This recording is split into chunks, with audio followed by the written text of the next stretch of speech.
should be like you, Mel.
Ultimate on-demand destination for the UK's best fan-led football podcasts. Want authentic supporter insight on all things Bournemouth? Follow Up the Cherries in all departments on the TalkSport Fan Network. Club-dedicated content created by the fans, for the fans. Search TalkSport Fan Network.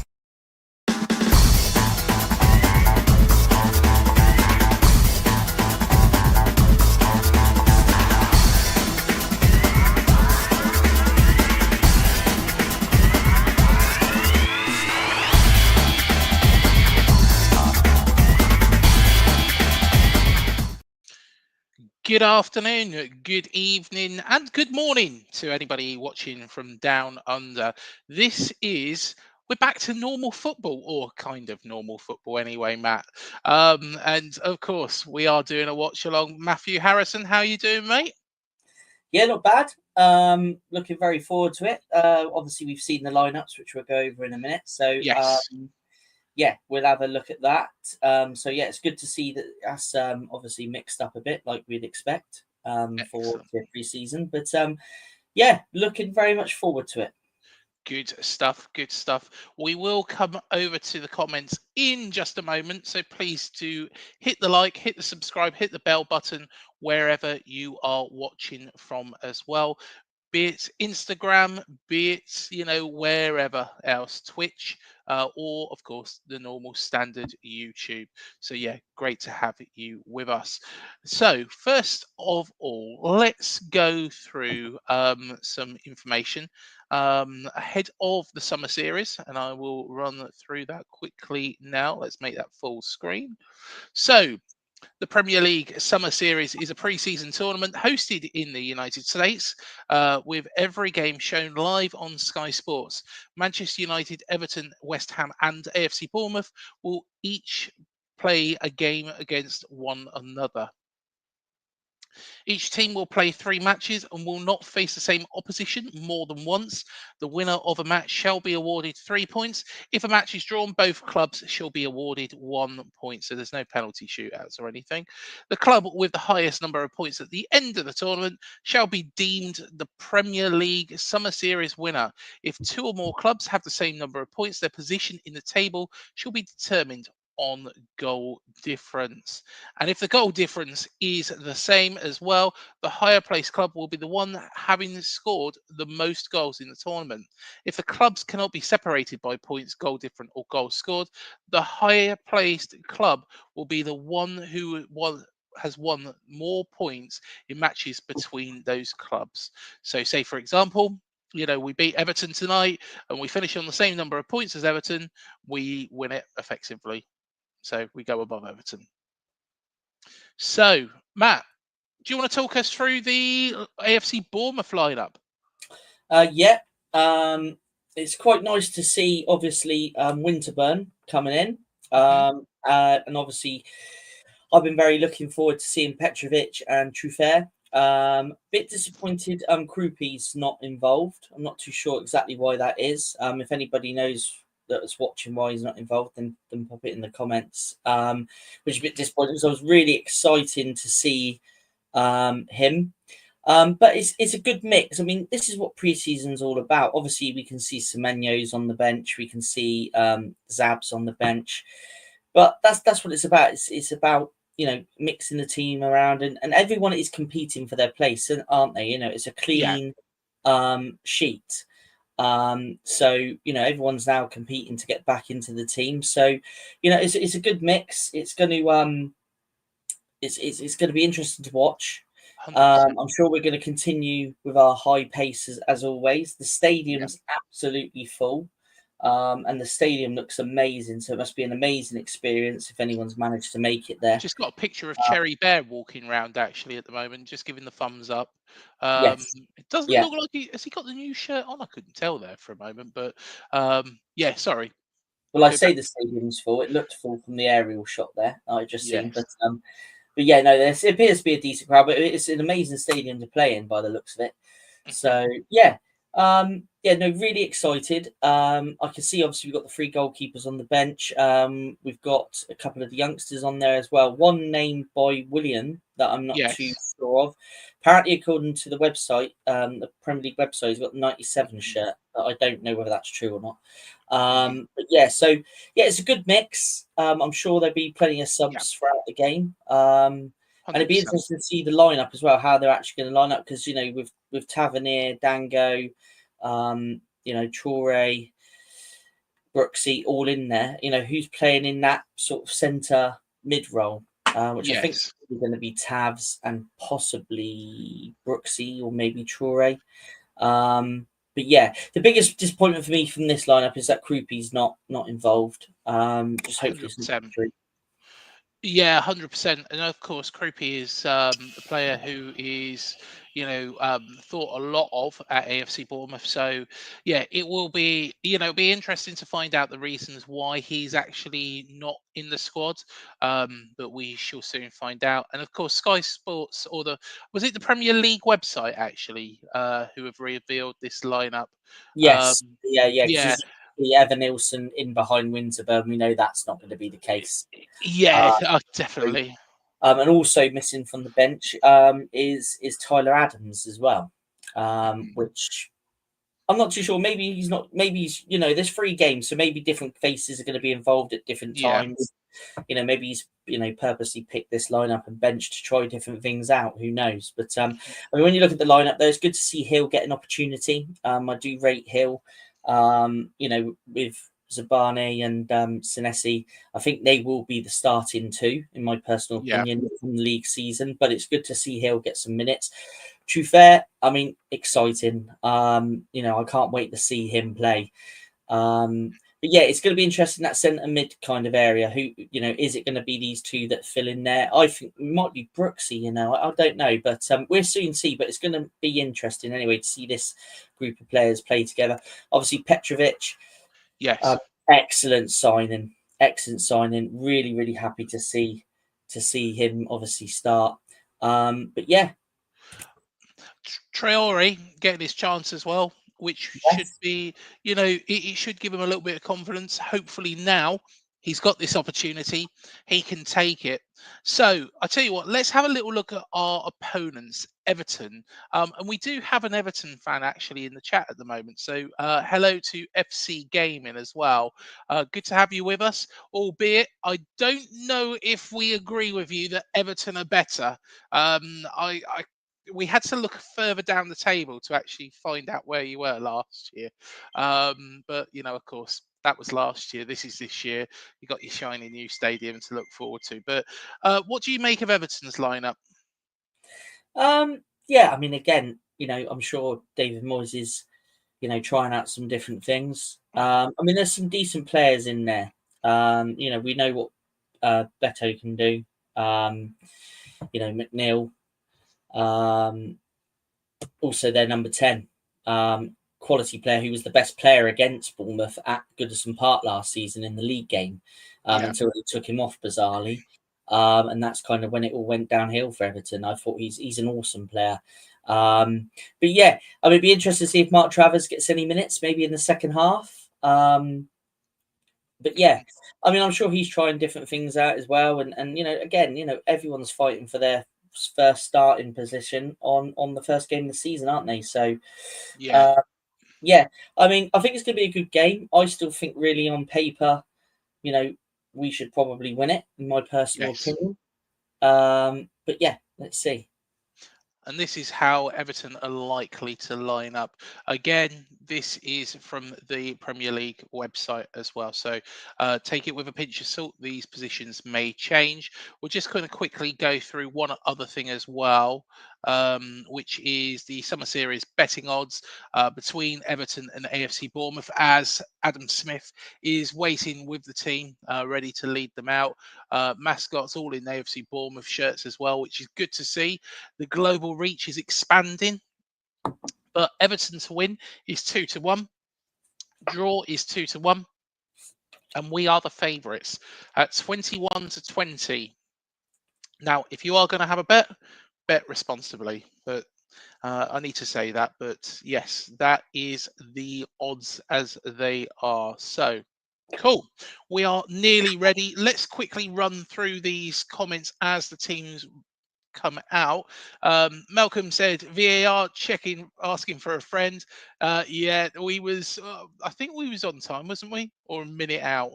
Maybe a minute out, wasn't it? Maybe a minute. Maybe a minute. Yeah, maybe a minute. Good evening to Chris Hubble. Hope you're doing well. Malcolm said hello to Chris. Chris has said hello back to Malcolm. And yep, bit of a conversation going on there. Sean, just watching on Sky Sports, Liverpool spending 400 million, along with other top teams spending lots, even Man United with a billion in debt. Can someone explain PSR to me? Yeah, 100%. 100%. I'm sure Everton fans will also, echo that as well. You need to ask Einstein Sean. He might be able to help. Liam Humby. Good evening, Cherries fans. It's my birthday today. Happy Yeah, birthday, Liam. and Hope we you're did doing send well, mate. our wishes to you, Liam, on the Facebook page, on our story today. So Yes. yeah, we did notice it was your birthday, mate. So yeah, happy birthday. Happy birthday, mate. Hopefully we'll get 3 points, albeit, isn't the Premier League match. But hey, it'd be good to actually win this tournament. Chris is saying happy birthday. We have got Ollie in the house. Hope you're doing well, Ollie. No doubt we'll see you at half time and full time. Liam has said thank you to Chris.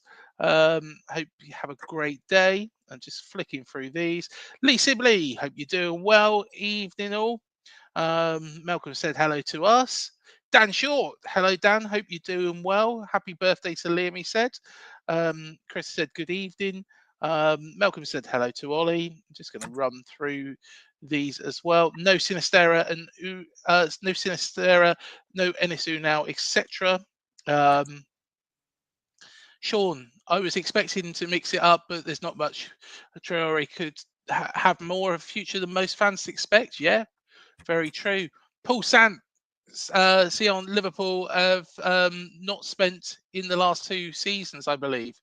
So yes, there we are, Sean. There's a reply to yourself. FC Gaming, obviously an Everton fan, as you can see. Hello, people. Everton forever. Up the fucking toffees, I think that stands for. do correct us if it's wrong. Christy Cook and Enisu now all injured. Yes, very true. Ollie said he's excited for the game. Welcome, Everton. Everton fan has said the same again. Krupi and Sinistera not involved. Worrying that Zab and Semenyo are on the bench. I wouldn't worry. We're just mixing up, really. FC Gaming said Everton are better. Question that. Tommy Payer, do you know where Krupi and Adams are? We shall try and find out. And see, Krupi is replacing Dango as super sub and Dango starting. I personally think that would be a good way to get used to the league. We are nearly there. We're just going to click through this. Krupi not involved. Boo hiss. Paul Sant, we're definitely players. We'll definitely need to get some players through the door. Yep. Sean said 3 games in a week in pre-season is a lot. Need player rotation. Yeah, agree. Adewale J on the bench. Yep, exciting stuff. Ollie said he will play. Dan Short, think Adams is not involved because he played for the USA, very possibly. Ollie said, haha, yes, Craig. I think that's to the Everton comment. B23 Daniel 23. So we'll call you Daniel. Good evening, Daniel. Hope you're doing well.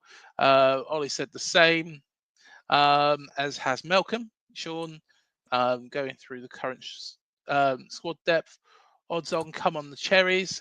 And I think we are nearly at kickoff. So let's just. Oh, we got Josh here. Score predictions. Yes, put them in the comments quickly now. And yeah, cool. There we are. I think we're all done with the comments at the moment, but we're about to kick off. David Moyes is sat there with a cap on. I've put the volume up a little bit. The new kit with the Las Vegas on the back is looking very, very smart. Would you agree? Say again? The new kit is looking really, really smart at the moment. The team are in the huddle at the moment. Yes, yeah, it's My looking, screen. it's been nice. What I'm actually loving is the top Andoni's got on the retro shirt with the collar. I think that's awesome. But yeah, I saying bloody that, love Petrovic's goalkeeper kit as well. yeah, You yeah, see yeah, them? lovely. Yeah, it's Yeah. lovely. And obviously, so is my new training top. But 105 now, I think it is Mm-hmm. in total Crikey. for shirts. Jeez. Dan Short said it's going to end up 2-1. I think that's to AFC Bournemouth. Chris reckons it's going to be 3-2 AFC Bournemouth. Are you behind as usual? Don't want to say we scored before you see it. I'm possibly. I reckon just don't put the scores in the comments. Yeah. We have kicked off. I've got 27 seconds on the clock, Yeah. and Liam said 2-0 to Cherries. Dan said he spoke to Steve Cuz about volunteer, and he said that Stewards can do it. Yeah, I don't know how that all works, to be honest. SW, hello, welcome to the channel. Iriola's shirt screams 1994 World Cup. Yes, most definitely. 2-1 to Cherries, and yeah, there we go. So we are off. We are off.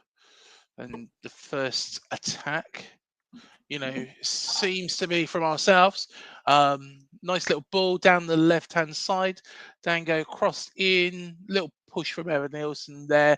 Everton cleared quite handsomely, but here we go. Nice little play, link-up play there, but we've lost it. It's gone off. Dangerous, yeah. The cross that was put into the box. Did you see the cross from Dango? Yes, yeah. Just going back to that very quickly, that was potentially a very dangerous cross there, wasn't it? And it's a shame. Well defended, to be fair, by Everton. Yeah, definitely. Yeah, definitely been a goal scoring opportunity there, massively. I think Everton are a very good defensive side, really, but I think one of their failings last season was really going forwards. And when they come down here, okay, it was Sean Dyche's last game in charge of Everton. They could have been there for 2 weeks and they wouldn't have scored against us. But they were a frustrating team to break down. Defensively, they're a decent side. Although we won it back there, that's good. It's gone over to the left-hand side here. Looks like Treffer's got it. Nice link up with Dango. Dango has lost it there. And looks like he is on the floor at the moment. Looks like he's got a knock to the shins. I think he should be all right. Yeah, it's not intentional by the Everton man. Not intentional at all. We do have some more Everton fans in. We have got Pepe, come on you Blues, he said. We've got our plays YouTube evening lads, a local fan here, hoping to go for a 2-0 win for the Cherries. Fingers crossed, and great to have you with us. Thank you so much. And if you haven't already, hit the like, hit the subscribe, hit the bell button. And likewise for you, Pepe. Always good to have opposition fans along with us as well. SW said 4-1 for the Cherries. Yeah, Sean said, I think 20 seconds behind. Bit of a naughty challenge. Yeah, I don't think he was, to be honest. Do you think that was naughty? No. Yeah. Looking at it again, I think he's just followed through a bit late. Yeah. I don't think there was anything aggressive about the challenge, to be fair. No. Tommy Pears said, please don't be injured. I'm sure he'll run that off. Hame Traore kind of misses it there. Winterburn with the pass into him, but he couldn't get hold of it. Everton are on the attack, left-hand side. Swung in, but Dwight McNeil cleared very, very well by James Hill, but it's gone straight back out to that left-hand side. Winterburn has done enough there, although no, it's an Everton free kick.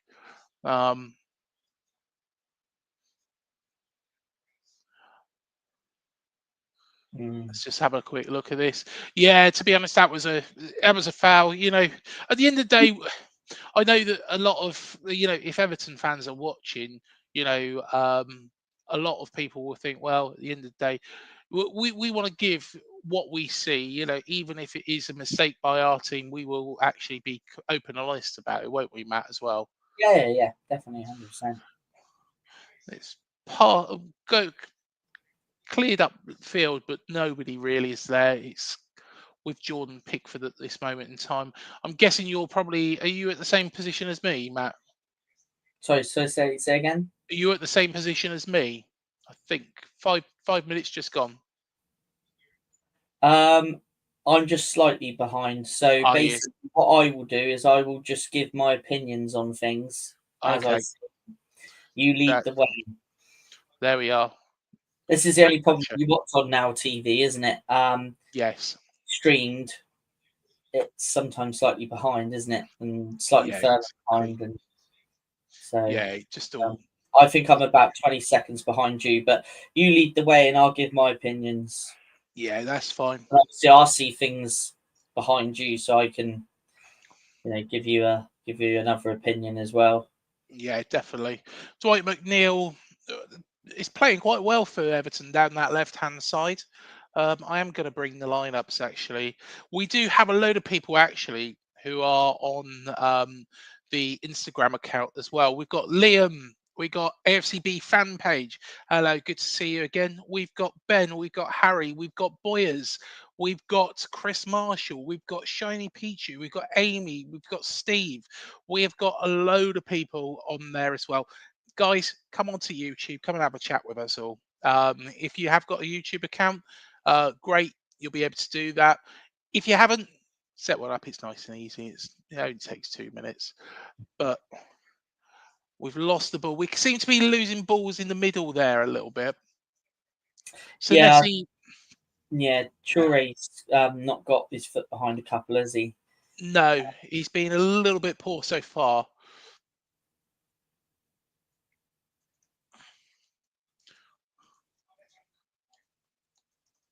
I'm just going to bring up the teams as well, because I don't know about you. Firstly, the pitch is terrible. Oh, that's worrying. We should have closed that down a little bit earlier, but nothing to worry about. 7 minutes. Everton have the first chance. Luckily, it's not on target, so that is a positive. That's Ndai, who, if you remember back to that game, Matt, back in that magical game where we beat them 3-2 at Goodison Park. Sorry, Everton fans, if you're watching still. Yeah, I do need to mention that. That game, Ndai was probably the best player on the pitch. Yeah, and then he made the difference when he came off. I think. I just took him off. He It doesn't make any sense. He was awesome that game. Putting in a man of the match performance and then gets taken off, and then eventually they lose the game. But just going back to where you said we should have closed them down, I've seen that in the replay again. That's been and gone now, but yeah, you're definitely right. In that kind of position, you would expect. Oh, here we go. Evan Nielsen, great ball back. Oh, Brooks struck it, but it's come off an Everton leg, and Everton break very, very, very quickly. And yeah, sorry to interject there, but yeah, like you say, we should have done better. Evan Nilsson, what do you reckon? Cheeky? I'm just building up to that now. I'll give you How my are you? Oh, lovely run. Yeah, I'm seeing it. Beautiful Yeah. touch. Beautiful touch. Beautiful touch. But again, defensively, they're doing well. They're putting their bodies in there. They're blocking, Mm. blocking shots from us. I just think, from our perspective, defensively, that chance that Everton had just that short while ago, we definitely got closing them down quicker, just like they are against us at the moment. But yeah, so far so good. It's not a bad game of football for pre-season, to be fair. Definitely. James Hill does very well there, gets it to Senesi. Hamid Traore passes it over to the left-hand side to our new star, Trefair. Then we'll go to Tavernier, back to Trefair. Dango's asking for it. Dango loses it on that left-hand side. It goes back to Hamid Traore. Traore switches it now over to the right-hand side to Adam Smith. Good build-up play here. Brooksy passes it in, but no, Winterburn's not going anywhere, loses the ball to Ndai, that man again. Oh, and that's an unbelievable bit of skill by Ndai there.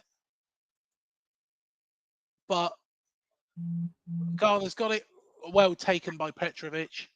And that lovely bit of lovely build up there by AFC Bournemouth, Matt. But then we basically, we just lost it, and Everton broke quite quickly. So at the moment, I think we're shading it. Would you agree? Yes. Let's just quickly go through some of these comments. Sean said we was more dominant, but Everton started to get back into it. Evan Nilsson's passed it over to Dango. Dango, he couldn't get his feet right. Gone to Trefair. Trefair's been very, very good. You can see why the comparisons are with Kirkes. Are we missing Kirkes? Not really at this point in time. With Trefair playing as he is, he looks comfortable, he looks confident, and I think we've got a very, very good player on our hands here. We've got two very good left backs, in my honest opinion, Julio Sola and Trefair, and left backs are a difficult position to come by, aren't they? Really? Yeah, definitely. Sean said, Um, can tell it's pre-season. Chris has said it's a nice top you got there. Yes, it certainly is, Chris. Yeah, a nice treat for my good lady wife yesterday, which was a surprise when she came home from work. But I've kind of been hinting all week by sending her the link every day, so I think she got the hint. Fair play. You know the trick. Why do you think Traore is in the midfield and Hill done well to put off that strike? Yeah, he did. Yeah, he did. Yeah, he did. Traore, looks a little bit lost, a little bit jagged. Oh, Everton's breaking, but again, Trefair's there. He's really, really, really good. Just to touch back on that last comment very quickly about Traore, obviously we discussed yesterday on Cherry AM. I think he wants kind of some clarification now on his future, doesn't he? I think he just maybe a little bit fed up of going out on loan, and maybe this is a position that he's trying out to see if it suits him or whether he can do a job for us there, because there is a lot of competition in that forward line. Yeah. So maybe this could be another option for Traore. Beautiful by Brooks there. It doesn't come to anything. I don't know if you've seen that just now, Matt. Brooks, that does a really nice little chip over. I'm just about to get there now.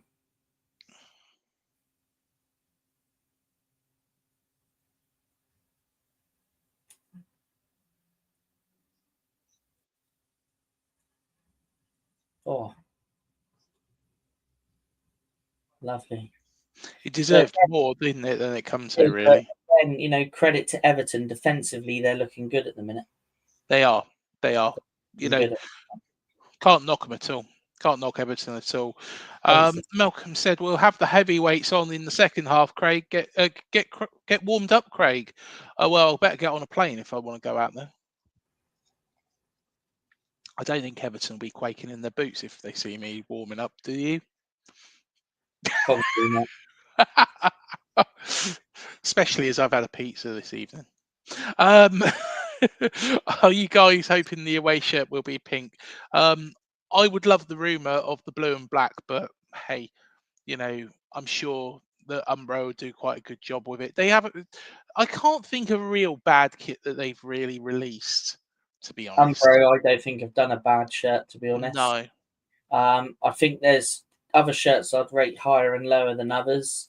But in terms of bad shirt, that I don't think they have done one. I'd imagine the away shirt will be released in time for the Manchester United fixture. And I reckon they'll debut the shirt in that game, personally. Alcaraz just had a shot there. It rebounded off, I think it was Hill. Let me just watch that back. Was it Hill? No, it was Senesi. Yeah, it was Senesi. To be honest, the commentator made the same mistake there and said Hill, but it's Senesi that it's rebounded off. Dwight McNeil's going to take a corner for Everton. Hello to James. Hope you're doing well, James. And good to see you, mate. Good to see you. Nice block. Definitely a nice block there. I mean, just to touch on it, yeah. Really, I think that shot was on target. So it is a really good defensive block.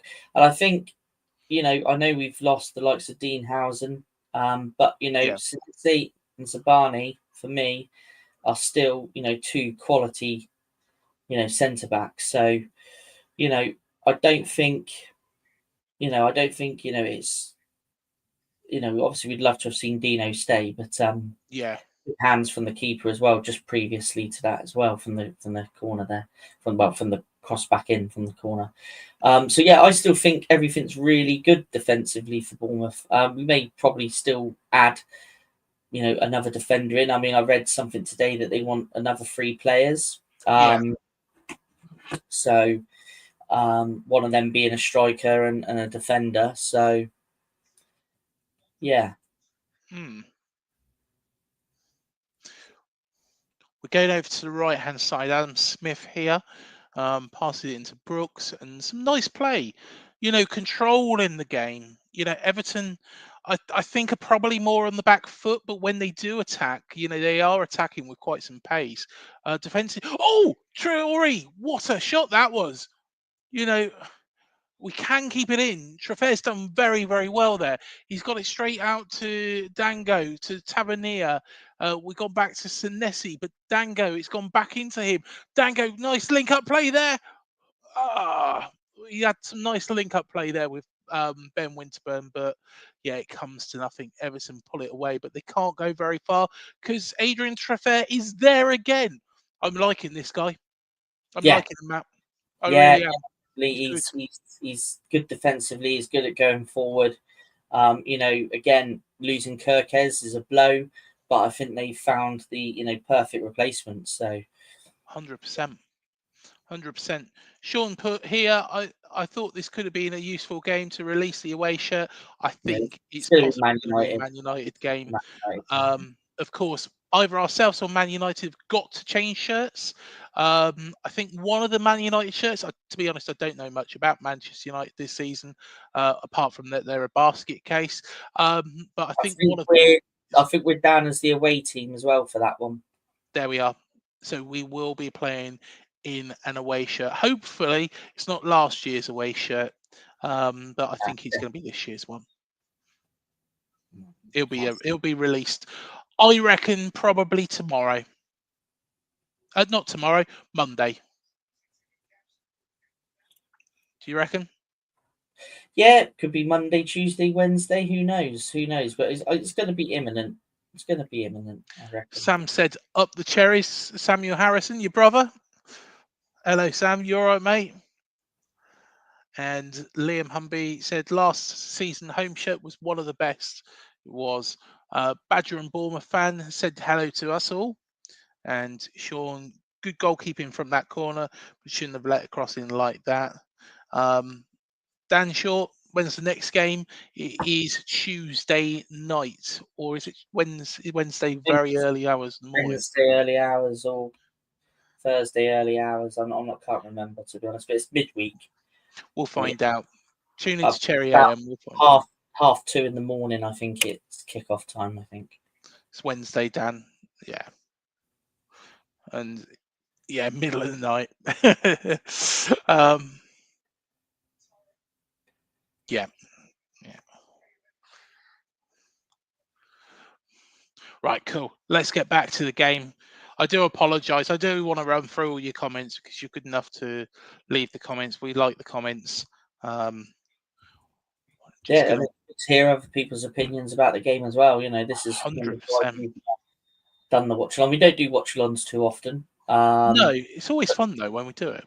When we do it, it's nice to hear other people's opinions that are watching the game as well. Yeah.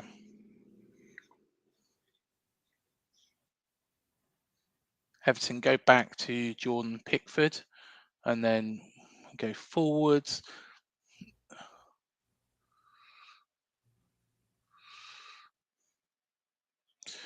Diye and Dwight McNeil are linking up really well on that left-hand side. We've got to.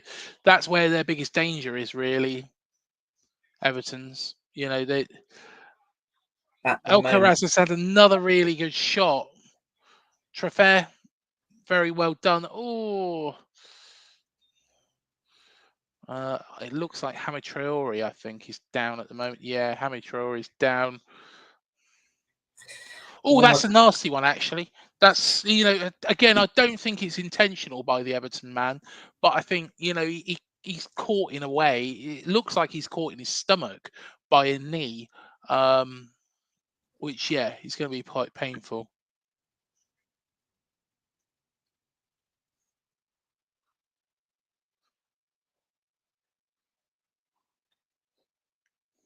They released. Oh, sorry, Matt. No, sorry. After. They haven't released how many is in the ground at the moment, and just great save by Georgi Petrovic there. Sorry, mate. No, it was a great save. I was going to say, kind of got a glimpse into the squad numbers as well. Obviously, it's interesting that Petrovic is going to be taking number 28 shirt by the looks of it. Yeah. Obviously, they don't confirm the shirt numbers until, obviously, I think a couple of games during the season they confirm it, didn't it? Because I remember last season, was it Arehu that started with number 28? And then when Traore moved out on loan, he then changed to 22. Because I remember at Forest away, he had the number 28 shirt, and then he changed to number 22. So, but it's interesting to sort of glimpse at who may be wearing what shirt number in terms of. I know obviously they confirmed Treffer's when he came in. Yeah. And obviously, players that have got the same numbers aren't going to change very rarely. Yeah. It could be a preference, really, with Petrovic. I think it is. I think he's worn that number at Chelsea as well, hasn't he? 28? Yeah.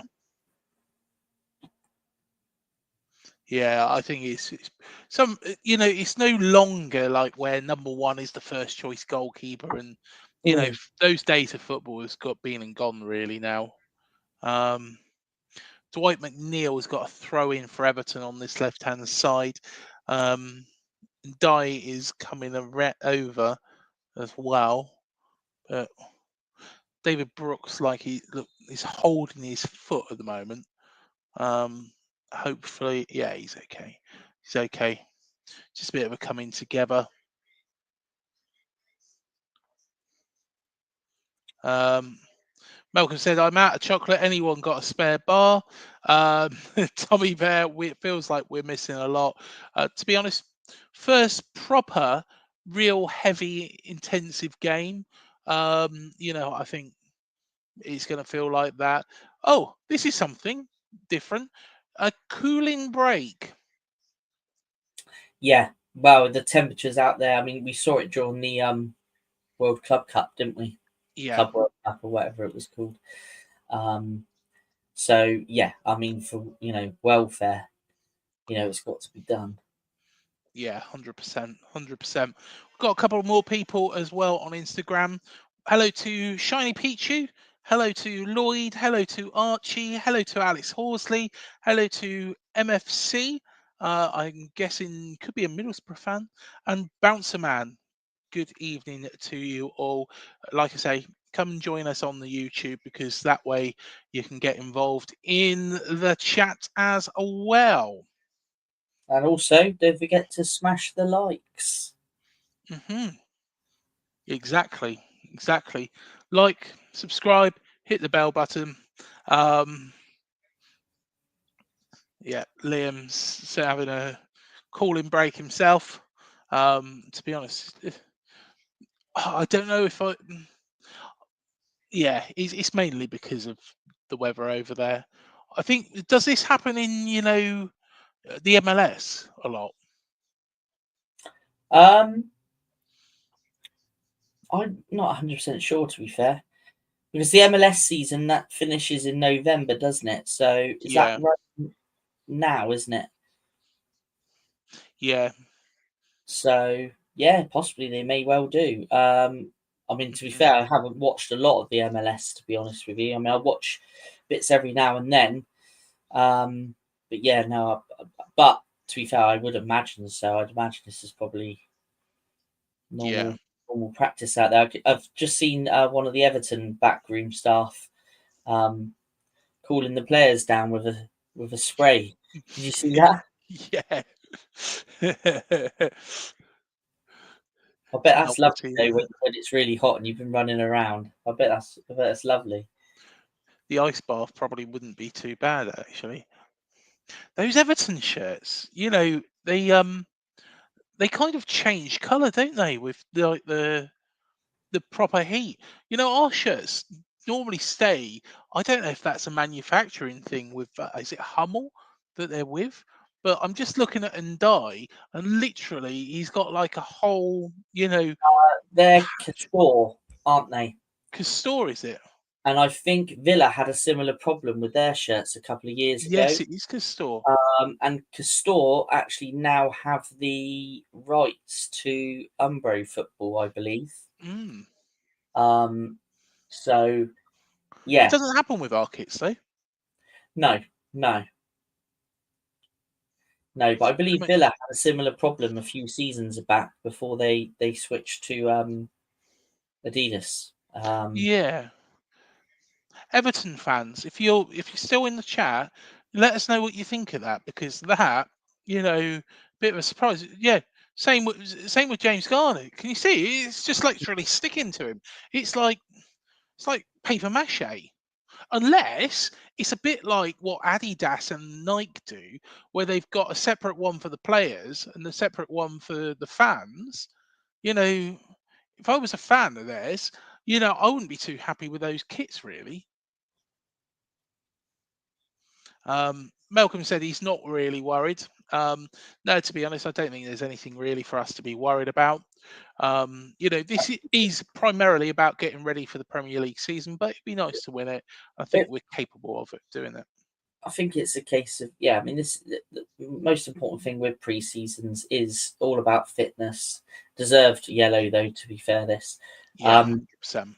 it's all about fitness. It's about seeing different players, giving them Mhm. opportunities, testing new things. Yeah, it's good to get the result, Yeah, and I would love to see Bournemouth win this series. I can't see why Bournemouth can't win it. In all yeah, honesty, exactly. but at the end of the day, the most important thing is that players are getting fitness, they're getting game time. Things that are being worked on in the training field is being put into Mhm. practice and is working.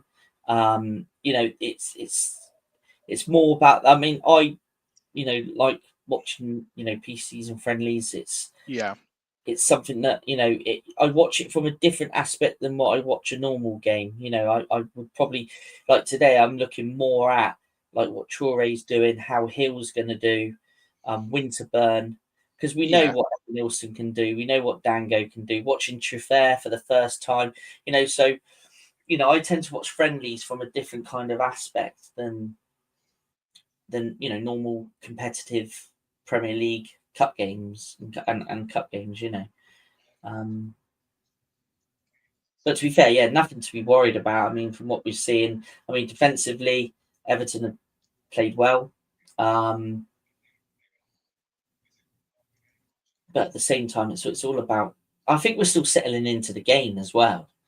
100%. So you know, let's give it time. I think the important thing is if we don't concede. I think that is an important thing. You know, if you get through to 0-0 at half time, you know, like Malcolm says, I'm sure you know Andoni may switch it up a little bit. Yeah.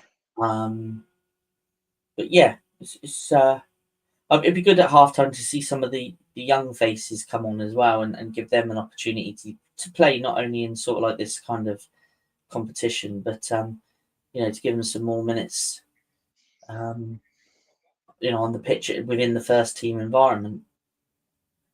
Yeah, definitely. You know, I think, you know, we will rotate a lot of players. We'll rotate a lot of players ahead of the Man United match. No doubt we'll see Krupi for the Man United match as well. So yeah, I do hope so. Yeah, I do hope so. I mean, he's the one, like I said, myself and Paul on Cherry AM yesterday discussed an article where he was described by a former teammate as having the quality of Mbappe. So, yes. And there was a discussion, I think, from Tommy, who's in the chat, pointing us towards a game that he had seen him play. Which, yeah, when you watch it, he's something else. So, Yeah. yeah, I'm really excited to see him. I can't wait to see him on the pitch for us. I really can't. I think he's going to play, you know, more of a role for us next season than maybe we first thought. Yeah, definitely. Comment here by Sean. Albeit Evan Nielsen nearly. Let's just stick with this for the moment. Dango's passed out. Traffair, he's lost that there, but it's okay. It's come off the Everton man, which is Alcaraz. We've got it inside Traore. We go back. James Hill goes over to Adam Smith on the right hand side. David Brooks. Brooks, he's looking for. He's got a lot of space. Traore back inside. Pass back. Nice play this. Traffair, excellent, but probably a little bit too deep there. And Adam Smith, yeah, it comes off Adam Smith for an Everton throw. Sorry, let's just get to this comment. West Ham and Everton, it doesn't mean anything to us. But for us, European exposure and United massively needing that confidence after the last season. To be honest, I think, you know, each game, let's go out there, try and win it, and, you know, see where we end up. It'll be good. I still don't think midfield is Traore's position, but he's doing okay. Yeah, I think he needs to get a little bit more games under his belt in this system. I think he needs a bit of time with us. Is he going to get it? You know, I think that's down to Andoni there. And good luck to Stanislas on his new role. Of course, he's gone to Ipswich Town. So all the very, very best to Junior Stanislas. And they are the favourites to get straight back out of the Championship. So best of luck to them next season. Brooks, ooh, wow, didn't have the travel on it.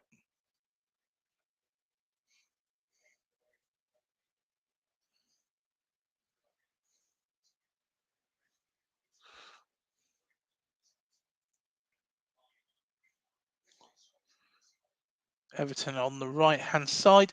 Oh, that's a nice ball. No, thankfully offside.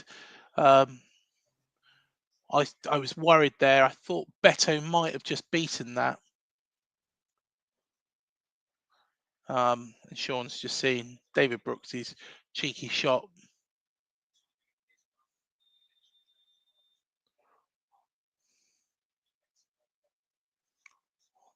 What changes do you think we're going to make then at halftime, Matt?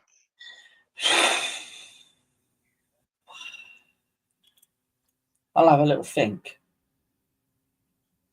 Will it be wholesale or will it just be tweaking and then just gradually bringing more players in? Maybe tweak. Maybe tweaking. Yeah. There's no limit on the substitutions in this game, is there? I'm not 100% sure about that, to be honest. I'm not 100% sure. If somebody knows the answer, put in the comments. Because I don't know, because it's a Premier League recognised tournament. It might be that there is limits, but I agree with you. I think we go with the tweaks and then just gradually introduce other players in slowly but surely. So there'll be quite a lot of stoppages second half, but everybody should get some sort of run out, or the majority of players will get some sort of run out during this match, hopefully. Yeah, there's a question in the chat about running through the subs. So the subs are 40 Will Dennis, 1 Neto, 12 Poulsen, 2 Arejo, 6 Mepham, 29 Philip, 8 Scott, 24 Semenyo, 20 Soler, 27 Zabani, 51 Reese Dalton, 97 according to this, William, and 26 Ferrer, and 44. I can't read it from here. It's so small. Sorry, Ajayi. That's it. Yeah, Ajayi. Yeah, sorry, the print is so small. But yeah, that's the substitute. So I reckon it'd be nice to see some of the youngsters there come on. Obviously, if we're going to make, I think we'll see Semenyo come on. Yeah. I think we'll see Ferrer come on. Yeah. I imagine those two will come on. Possibly Zabani may come on for either Senesi or Hill. Yes. But yeah, it might be a case. I mean, like I say, I'm not too sure how many subs you are allowed to use in this. I mean, I know sometimes in pre-season friendlies, that they can use as many as they can. But like I say, with this being a Premier League competition, I'm not too sure. I reckon there's probably limits. Yeah, it might be. Might well be. Yeah. I don't know if it was discussed, but how long is Lewis Cook out for? Do you know, Matt? Well, don't forget, Lewis Cook is actually suspended for the first 2 games. Yes. So I don't think he's actually going to be unavailable for as long as possibly we may thought, but he's definitely going to miss the first part of the season. So I would probably say we may be looking at him coming back in September. Yeah. Because obviously he was sent off against Leicester, wasn't it? Yes. Yes, he was. If I remember rightly. Yeah. So he's got 2 games he wouldn't be available for anyway. I mean, who knows? It might heal quicker, and he might just miss those. Would be lucky if he just misses those 2 games. But I would imagine, he's had some rotten luck throughout his career with injuries, hasn't he? Like I was saying the other day, I think he could have played for England had he not had those injuries at such a young age. Yeah. I mean, I think looking at it, it's described as a short term, but we'll miss the start of the season. So hopefully it will be just a case that, it is those 2 games he's suspended for that he misses, and hopefully he's back in the side. But, who knows with injuries? Who knows? Yeah. Just hope that there's no setbacks. 3 goalkeepers on the bench, or 3 goalkeepers in total, I think in these kind of tournaments, they just put the whole travelling squad on the bench anyway, don't they?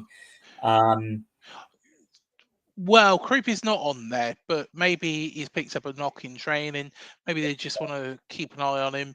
There's no need. If somebody has got a knock, there's no need for him to play in these games.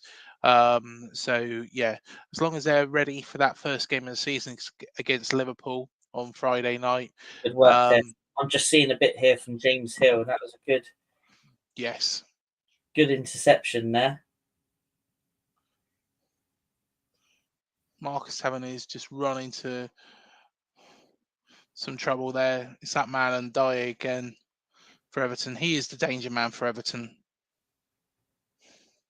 Everton are looking a lot more organised and a lot more That's not hard after Sean Dyche and the mess that he brought down here.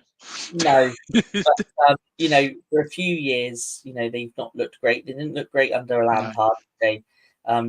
Dyche came in, done the job, and that was the job to keep him up that year. But he was never Yeah. really going to take him anywhere else, was he? Let's No. be honest. So yeah, it's they're looking a lot more organised. Defensively, they look more sound. Mhm. Still beatable. I mean, watching this, I would say they're still beatable. 100%. But yeah, they definitely look a lot more organised. Question there from Liam. Well, Neto. I think ideally, when you look at it from the club side of things, I think with him being on 95k a week and he's not going to be first choice keeper, I think that is probably what they would like. But I would imagine his wages, unless he's going to cut them to move, is probably going to put a lot of people off as well. So, but I think in an ideal scenario, and like I've said on a few things previously, like Cherries and things like that, I do believe that I think that Paulson and Will Dennis are the plans to be backup keeper, and I think ideally Neto will go off the wage bill. Shame I like Neto. I understand why Andoni obviously made the change he made last season, and why they've brought the keeper they've brought in this season. But yeah, I think ideally, it's a sell on that one. Yeah. Alcaraz just being a little bit naughty there. You can take the boy out of Southampton, but you can't take the scummer out of him. Say no more. Sean, I thought the injury was only a few games anyway. Hopefully, fingers crossed. Badger and Bournemouth fans saying nice by Hill. Traffair looking good. Hello, Joe Davidson. Hope you're doing well, mate. I completely agree with you there. James Hill impresses me, says Malcolm. Yep, certainly does. I think he's coming on leaps and bounds since he joined from Fleetwood. Hill, again, excellent defending. I think this is his breakout season.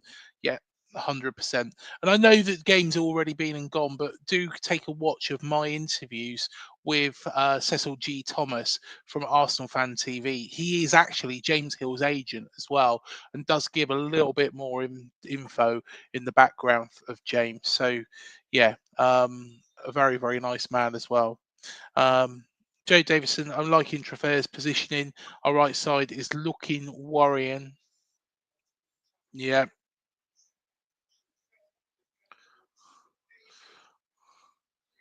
I think, and Dye and Dwight McNeil are linking up very, very well down that right-hand side. Left-hand side for Everton, our right, which is catching Adam Smith out a little bit. But he's doing a decent job. They're two very, very good players. But you can see that Adam Smith has just lost that shard of pace. And Dye, yeah, most definitely is Without doubt. Everton's best player. Yeah, 100%. How much would it cost for us to release him? A lot of money. I can assure you that. We're talking the millions. So, yeah, unfortunately, I think Release is not an option, I don't think. no. Um, I think it might have been a failing by Richard Hughes and Simon Francis on that one. But don't forget, he's on a high wage because he didn't actually have a transfer fee, did he? yeah, So that's true. when you don't have a transfer fee, normally you can incorporate a bit higher wages, a bit higher signing on fee. So yeah, I think. So don't forget, I think it was a similar situation with Barcelona. I think Barcelona wanted to get him off the wage bill, and that's why they let him come to Bournemouth for free. Jose. Here we are. Jose is in, and he says, "Good evening, my bearded friends. I tell you what, the beard is, what do you call it, coming on a bit. I need to go and get, I need to go to the barbers actually. Last time I went to the barbers was probably about a month ago, actually. But my facial hair grows too fast. Unfortunately, the hair on the top of the head doesn't grow as quick nowadays. So Yeah, the bald patch is forming. Yeah, see you there. We can see you there, Ollie. We will let you in as soon as we hit half time. Yes, and Smith is getting up there in age. Yes, he is. He is. But Yes, Ollie Hudson sitting he's so back there. fit though for his age, isn't he? Like physically, He he's is. looked after himself, and that's why he's still, playing, top level football at his age. Yeah. He's still, in really good shape. Smith. Corner here. It's Yeah, gone straight over. It's on the right hand side. Marcus Tavernier, Trefair swings it back in. That's really good. Oh, it goes to Ben Winterburn. I think was that Ben Winterburn or James Hill's running back. Are they going to show a replay of that? I'm not sure. That happened so quickly. now. I'll let you know.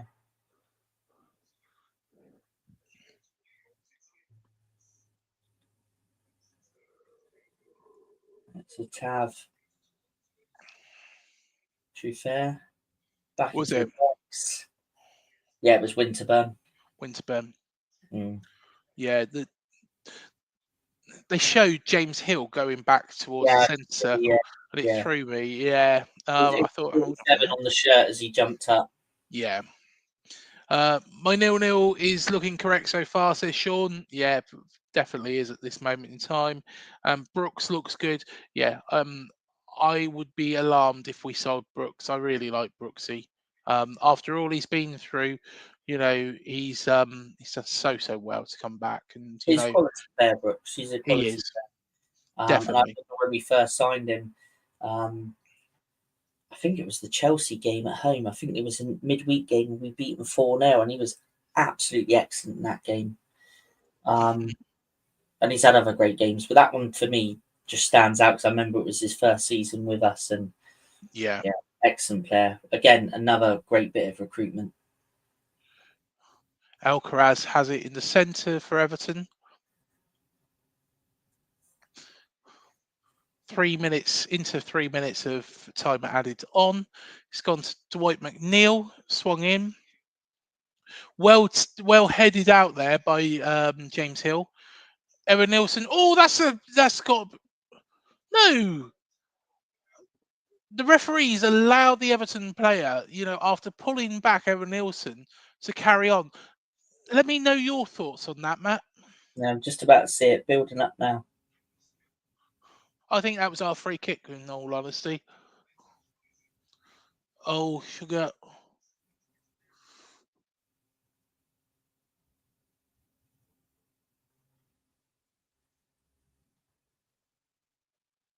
I think the referee's seen it as a bit of a soft one. Did he? But I would like to see that again a bit closer up. Yeah. I think Premier League referees would have given that.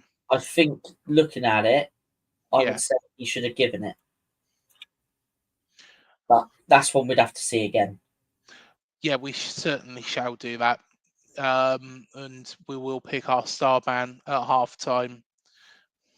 And then we'll get Ollie in at half time as well. And I think Malcolm will also be joining us as well at half time.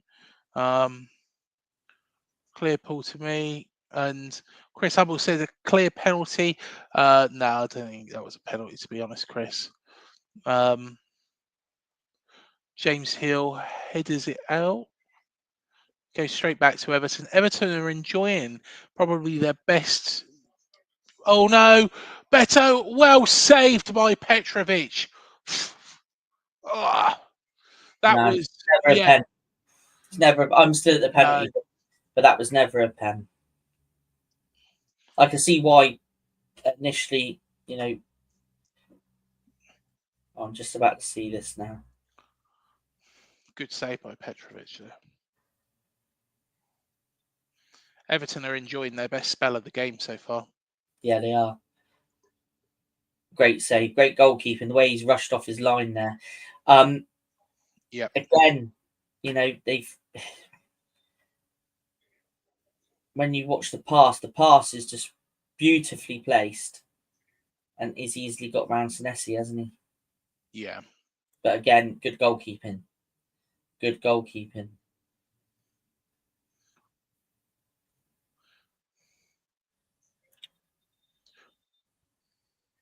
And that is half time. So it's half time. It is AFC Bournemouth 0, Everton 0. Now we are going to get Ollie Hudson in just a moment. Before we do that, let's just play this, and Ollie will be with us in just a second.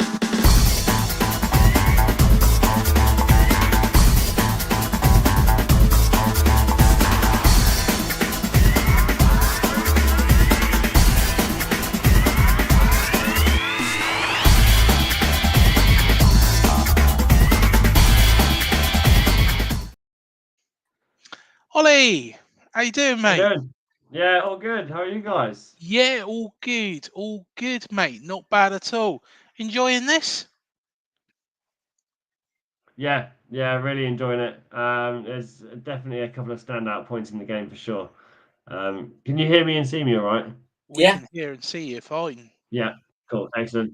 Yeah, awesome. Yeah, and the show's been great as well. There's a good little buzz going on. The chat's been good. So, yeah, look, in my opinion, it's a bag of mixed emotions. I think I came into this expecting some things. Maybe I shouldn't have been expecting them because it is the summer series. It's a friendly. But kudos to a couple of players. Everton, I think you're absolutely right, Craig. They've been in a really good spell that last 15 minutes. Beto and McNeil, crikey, Yeah. two standout players at the minute for Everton. Beto is he's on fire, isn't he? He's the centerpiece of is. Although he's a I think Ndai's better.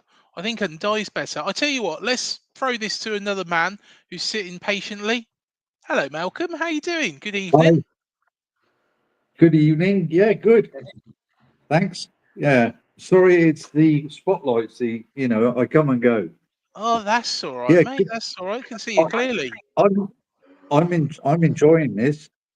The footy is really good. Both teams going for it. Lots of nice tackles going in. Some a Yes. little bit tasty, but okay. But it shows where they're at, and as I suppose you expect that with pre-season, don't you? Yeah, 100%. 100%. Yeah. But no, shout out to James Hill. Brilliant. big Trofeo. fans, James. Trofeo really, really good. Impressive. Yeah. Petrovic a goal. Yeah. Yeah, Ben Winterburn 1-2 in with Dango. He's again a centerpiece in that final third. Like I just think, yeah, you're absolutely right. Some standout players here, and James Hill Yeah. for me at the moment is the man on the pitch. He is Yeah. in the right places, attacking. He's defensively solid. He's getting his fair header to the ball before anyone else. He's on the first touch every time. You can see effort, like so much more bursting out of Adrian Traffer, James Hill, and Ben Winterburn, in my opinion. Like all three of them have just got this something to them to want to win this game. It's awesome to see. There was a point there, and I don't know, about half an hour had been played, and the ball got played out to Trofeo, who was just inside his own half, and he pushed on, and he just put his hands out. Where are you? There was nobody there for him. He just wants to go. He's probably 2 moves ahead of everybody else. Yeah, and I think this is the part that Bournemouth are really getting frustrated with, right? Is that Everton at the moment at the back are pretty solid. 5 at the back, very the good. wing backs They're very good, they aren't letting us in any way, shape, or form, and you can kind of see the Bournemouth players getting a bit frustrated with that, and that's hence the long balls coming over and the strange bits of tactics. But I love to see it. I love to see that pressure on us. I love to see us go into half time at 0-0 because that means the second half is going to be much more exciting. That's It's the thing. very interesting. Yeah, It definitely is. I'm sorry to laugh there, but I was just laughing at the comment that Chris Leicester City TV till I die. Yeah, I know. Got a word in. He's a cheeky sod, isn't he? That's He is why a cheeky sod. But yes, Craig. Sorry, Chris. We have with Craig managed to get a few words in. He's let us get a few words in. So, but sorry, that's what I was laughing at, guys. I wasn't laughing at you. I saw that out the corner of my eye, and I was like, "Oh, here we go." Yeah, here we are. He's here. Hello, Chris. Good to have you with us. In the house, lock up your. Where is it? He's going mad. There we are. Chris, he's in the house. Oh dear, oh dear. I need to I mean, think when you of look back at that half, though, I mean, like Ollie's just said there. yeah. I'm just watching the highlights back from the half now, and I mean, look at the shot Toure had. I mean, great shot, forced the keeper to save. There's a lot of promising things from a lot of players, and like Yeah, Ollie said, setting up that second half to be, a really good electric second half. I think you're yeah. spot on. I've got a question for you guys. So who isn't performing? Who would we now look to swap? Because there's two that stand out for me, and I don't know if I'm being unfair about one of them. And Go that on. one that I think I'm being unfair about is Tavernier, and the other one that I think should also come off is Senesi. I just think that there is some Um, different points of the pitch I at the mean, moment, and there's some players on our bench that would really influence that impact that's happening and add to our strategy at the moment. And I don't feel like that's happening at the minute. I wouldn't um, be unfair.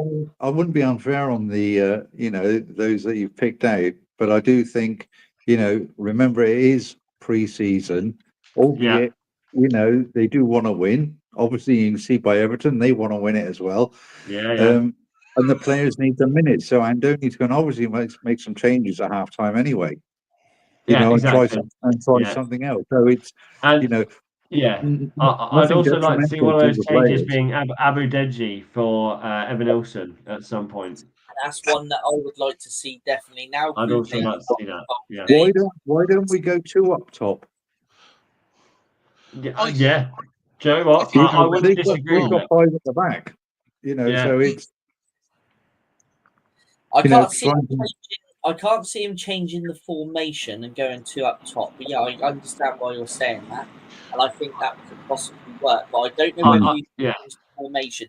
But the players you've mentioned, I mean, Senesi, I mean, I'm a fan of his anyway, so maybe I'm being a little bit biased, but I can see maybe where you're coming from there, Ollie. Tavernier, yeah, I think maybe let's freshen it up a bit yeah. where maybe Cavs is Yep, concerned. yep.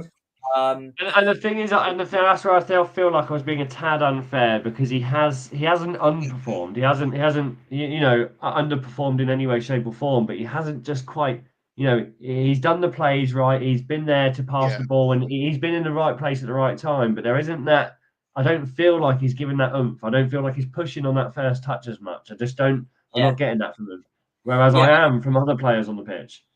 I think he tends to struggle when he plays on the right side of the back four because he's naturally left-footed, and I think we saw that at Liverpool away during that disastrous 9-0. Yeah. He was partnered with Kelly, and he was on the right side, and he kind of struggled. I think on the left side, where he's kind of playing, he seems quite comfortable. So yeah, I don't know. I think maybe harsh with that one, but Tabs, I do see a point. I totally see a point there with Tabs. I think it might need a bit of freshening up. I mean, I'm just keeping an eye on here to see if there's any subs coming up, but it's adverts. Considering the players we got on the bench, they performed pretty good. That first half. Yeah, I'm not disappointed with it. No, No, absolutely. And do you know what? I think you said we've already said it. Look, actually, it makes me look forward to the second half, seeing the first half. Like I'm not. I Yeah. don't think that there isn't anything about this game that looks like it's going to calm down or slow down in intensity, which means it's only going to get better. And I think that's a great way to go into half time. I really do. From both sides, I think both sides have shown their skill. And I think it's a good start from Everton and Bournemouth, to be honest, even though it's gone in 0-0. I think Traore is probably the only player that I could say that possibly, I just feel that maybe he's lacking the experience of playing with these players. But we need to get him embedded in this tournament. We need to get him embedded in the rest of the friendlies if he has got a future at this football club. Which I think he seems to be a good enough lad. But I think it's the crunch period. If Andoni's not going to use him, we might as well sell him at this point. he does want that clarification. Yeah, I think exactly. public Well, about that. he just wants to know where he stands, really, isn't it? Yeah. And I mean, kudos to Andoni for throwing him in and giving him the opportunity. So, you have to do that. 100%. 100%. However, I feel like if this is your chance to make an impression, to show how good you are, to get into this first team, right? Mm. You've got the chance. Brooks is there's some awesome football going on down the right hand side of the pitch. Some awesome football, and I think it's been a bit mixed out on the wing on the right hand side. And I think if Traore gets a bit more involved in what's going on, then he can show a bit more of his skill. He needs to be in there more. There's stuff going on, so you just got I to be a mean, part of it. You have to he be did have there. that shot in the first half, didn't he? So come on. Exactly. Yeah. So just do more. Yeah, he's there. So Yeah. I reckon that there's more chance for him coming in the second half, and he's not to be written off yet at all. No. I No, wouldn't either. no. Yeah, agreed. Exciting, chaps. Exciting. Great show. Glad that you're doing this. Awesome to get involved in half time. So I appreciate it. And Yeah, I'm going to thanks for jump off calling, Sam. and carry on watching. Definitely, and you're more than welcome to join us at full time if you are about. But I Just can before understand. you go, just before you go, I mean, I've just looked up on Traore. Now, his official position is attacking midfielder. Right. Now, is he playing a bit deeper than his natural position? It appears to be. Something, Yeah. in my opinion, I think he is. So Yeah. he may also be getting used, like I said a little bit earlier on in Yeah. the podcast. He's probably being tried in a different role to see if there is a place for him going forward in the team. And I think maybe if this maybe work out, or it might be a case that it might be a case that Bournemouth may start listening to offers for him. I read yesterday there's also offers potentially from Saudi coming in for him as well. So Is there? Wouldn't be good. Wouldn't be good. Matt, you have to take into consideration you got no Christie, you got no Adams, yeah, you got no Cook, yeah, and you got no Scott. So yeah. Interesting to see obviously, if and only had to do a reshuffle at some point. To put some players in different, like you say, different positions. Yeah. And perhaps it's just a trial. This first half. So Absolutely. And I'm just before I go, I've seen a comment there from Sean, man of the halftime match. That I'm going to go James Hill. James Hill for me is absolutely he's looking solid. good. He is so Yeah. everything that he does at the minute. That first half is energy filled. He's on top of it. He's winning first balls. His vision is spot on. He's exactly what we want in centre back right now. Exactly what we want. It's only half great. time. Man of the match comes at the end. Yeah. Malcolm, who would you say the first 45 minutes? Who would you say is your player that you think is? Well, at the moment, the standout players, there are two, and it's hard to judge which is best. Traffier and James Hill for me. The defenders, and that can we just back up the fact that we were so worried about our recruitment, and in the first half of the first game we see it's two defenders. Who was worried? Yeah, I was. Yeah, there was a certain people, Malcolm, that may have been worried. Should I say? Somebody sat above me, I reckon. we have got a good pool of defenders. Yes, we've lost some real big hitters, but like I say, look what we've recruited in to replace one of them, and look at the centre backs we've already got. I don't think it's such a major worry that everybody was making out, and that's proved it today. I mean, for me, I think I agree with Malcolm. Hill, I think, has been fantastic, and there, I'm liking what I'm looking, seeing from him. I think if we saw a bit more attacking from Traffier, I think I probably would edge towards him because I like attacking fullbacks, but I think we're still going to see a bit more of that. He needs some time for him to link up with Dango, to get used to each other.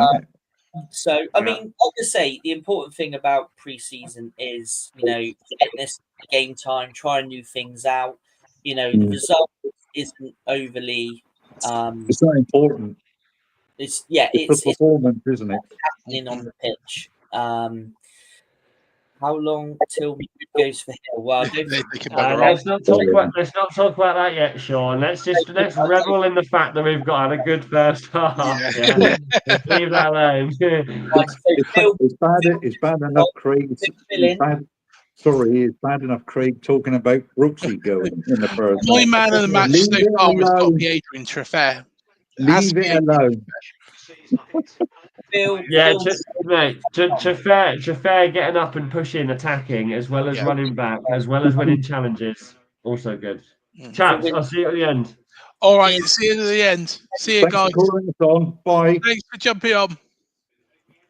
Yeah, so Winterburn has gone off by the looks of Yes. it, and Philip Billing is coming on. Interesting. Of course, Philip Billing, a confidence player. Is that the only change? Looks like it from what I've seen so far, but I haven't seen the goalkeeper yet. Let me just have a look, see whether or not I can find. And I'm just looking at Everton now.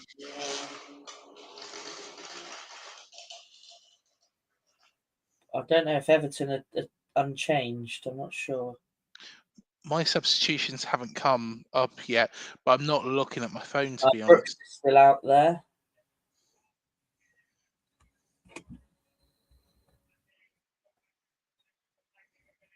They are talking to Andoni Areola at the moment. Said,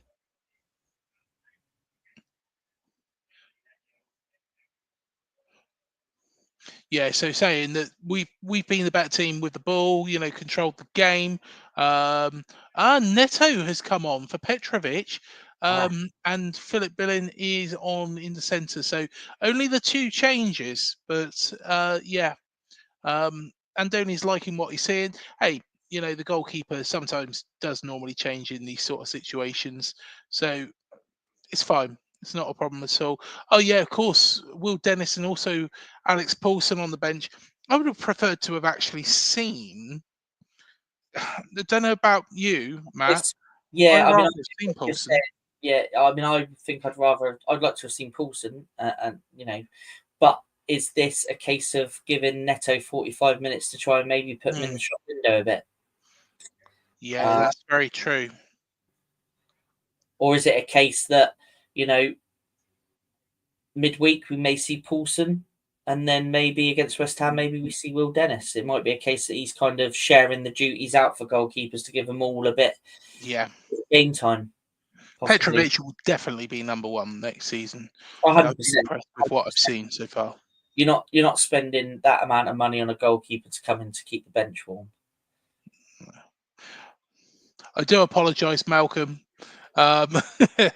This tea was nearly stewed, was almost stewed, and Billing and Neto on and spreading the minutes around. Yeah, and I couldn't predict the team for the next game. I don't think anybody could, to be honest.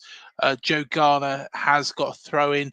Everton have started, with getting the ball up quite high. This is going to be a long one. Got to keep an eye on this. Everton have packed the box. Yeah, it's going right into the centre. That's a bloody long throw. And again, I think that was Senesi that headed that out there.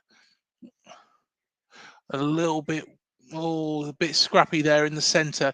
It's gone back out to that right-hand side for Everton. And again, it's Joe Garner. And I think that's an Everton corner. Dango is coming back at this moment in time. Garner leaves it. He's going to get into the centre. I think this is going to be Ndai for. Oh no, it's not. It's Dwight McNeil is going to be taking this corner. I don't know if there was any Everton changes, to be honest. I didn't pay much. Scrolling along the bottom now.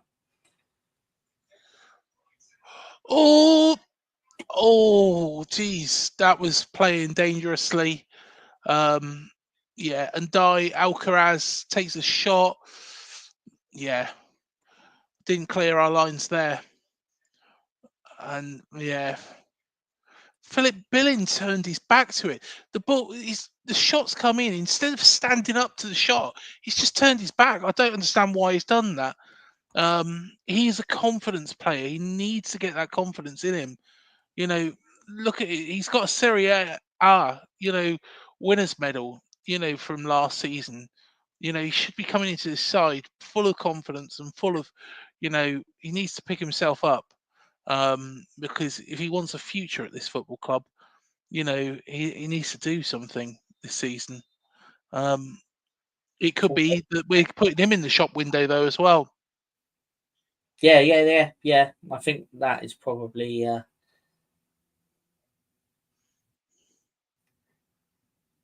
think that's probably the case. Mm. Yeah, that was a mess. Did you see it, Pat? Yeah. Bit scrappy, wasn't it? It was scrappy.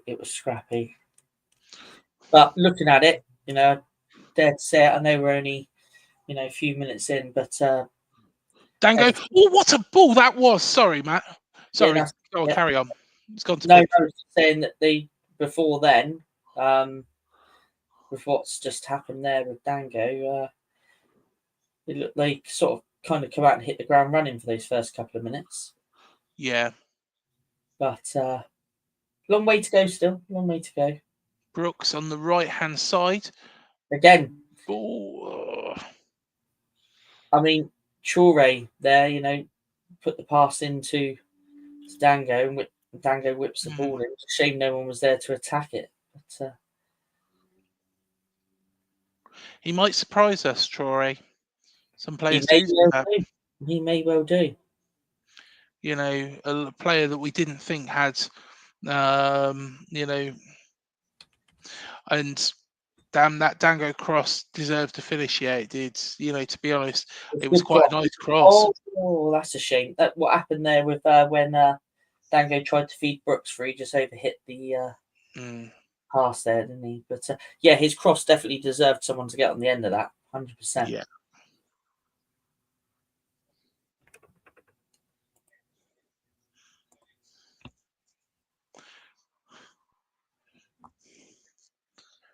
Everton just short of the halfway line. It's going to be a long one by the looks of things. Trademark Everton long ball. Oh, actually, they've done very well with that. Yeah, there was nothing in that. And Dye was looking for it. It was never a foul.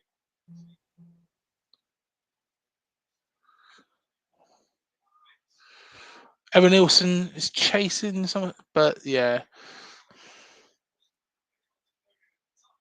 He hasn't had many clear-cut opportunities, Evan Nilsson. To be honest, I don't think he's really had one at all. No.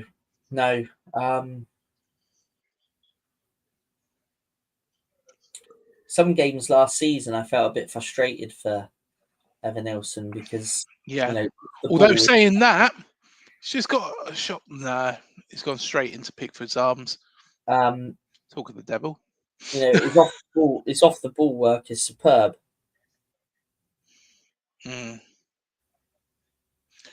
Yeah, I can't disagree with that. Actually, Badger and Bournemouth fans seems we're just a bit off on so many passes.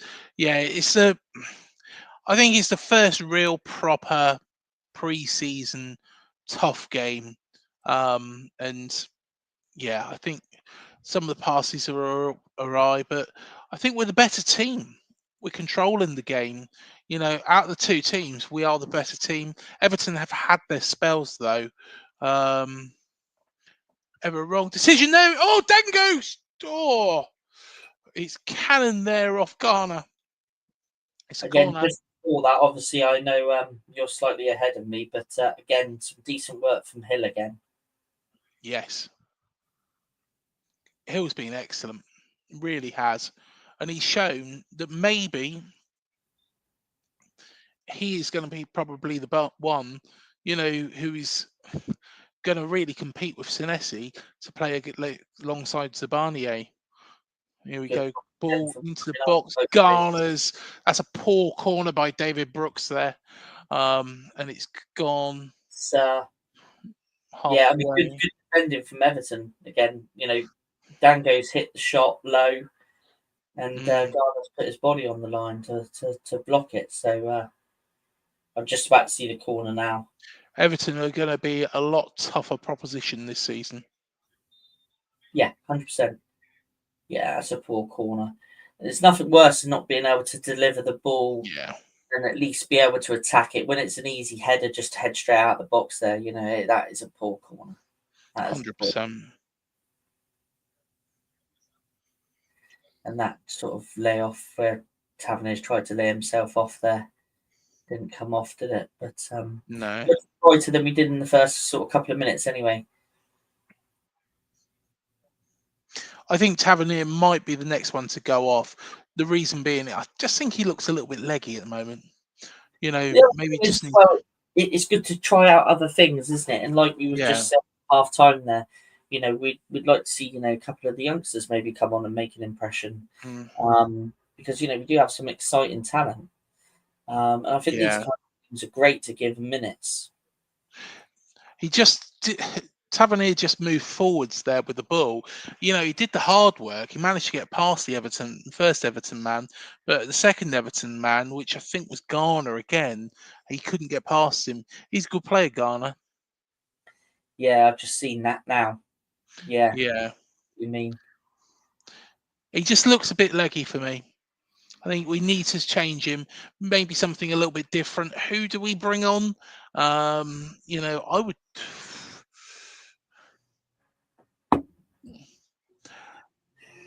Maybe we need to look, instead of playing the normal Semenyo, maybe we need to look at somebody like maybe Reece Dottin, who might be able to, just give us something a little bit different, but, get some minutes in the tank, ahead of next season.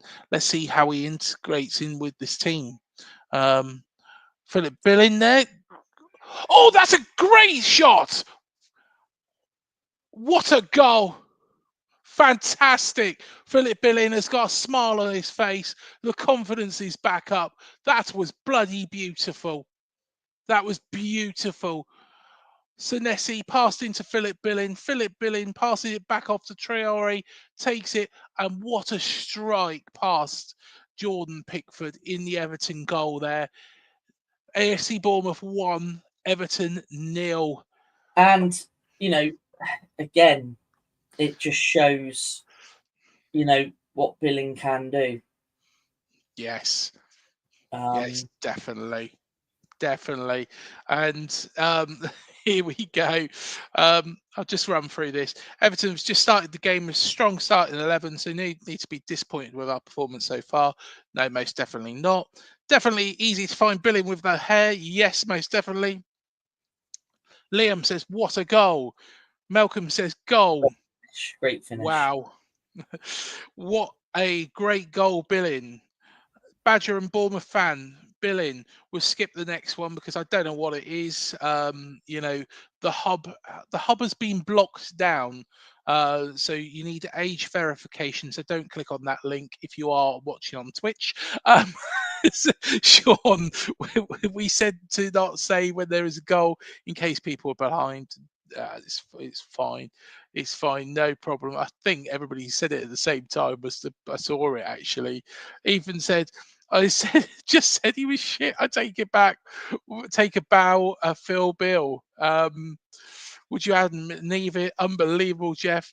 And Andoni looks like a genius. Yes. Wow. The thing is, just staying with Phil Bill, just very quickly. I know you say about the confidence player, and I know you've heard that from within inside. But sometimes, it just proves that, sometimes Billing may look like he's not playing well, but then he can pull something out of the bag like that. There's a lot of competition. But, it's a player that I think a lot of people have said recently, is there a future for him here? I think he's going to struggle with game time, but again, he's an option. It's an option. This is exactly what I was going to say. But does he want first team football? If he wants first team football, it might not be for him. If he's happy to play off the bench or fight for his chance, we might well be. There's a good player in there. I think that's why he went out on loan, wasn't it? Because he wanted to play. I don't know how much he played at Napoli in the end, to be honest. Not much, not much. I think there was about 3 games, but it was enough to get a medal. Is Neto a tactical change? I think it's more than a get him in the shop window change, to be honest. Now Tav shooting already seems like the team confidence is increasing. We've got a free kick here. This free kick is coming in. It's going to the back post. Oh, what a lovely header by Hill back. Philip Billing that time couldn't keep the ball down. I think it hit in a funny position, to be perfectly honest. Can't really say much about that. It was comes over, lovely header by James Hill, but to be honest, Phil Billing had to hit that first time if he wanted to get a shot in. To be fair, when things are wide open, Billing isn't as good, but when they are packed in with the back five, he's a good player. Yeah, I think that's quite a good perspective, actually. That's a fair point. Yeah, very fair point. Very Something that as well, maybe we need to look at and, go through some games and, digest a little bit more as well at some point. Oh. Neto was a bit off his line there. To be honest, if James Hill didn't do so well there, which luckily he did, Neto could have been caught there. This is the problem with him. Dango on the left-hand side.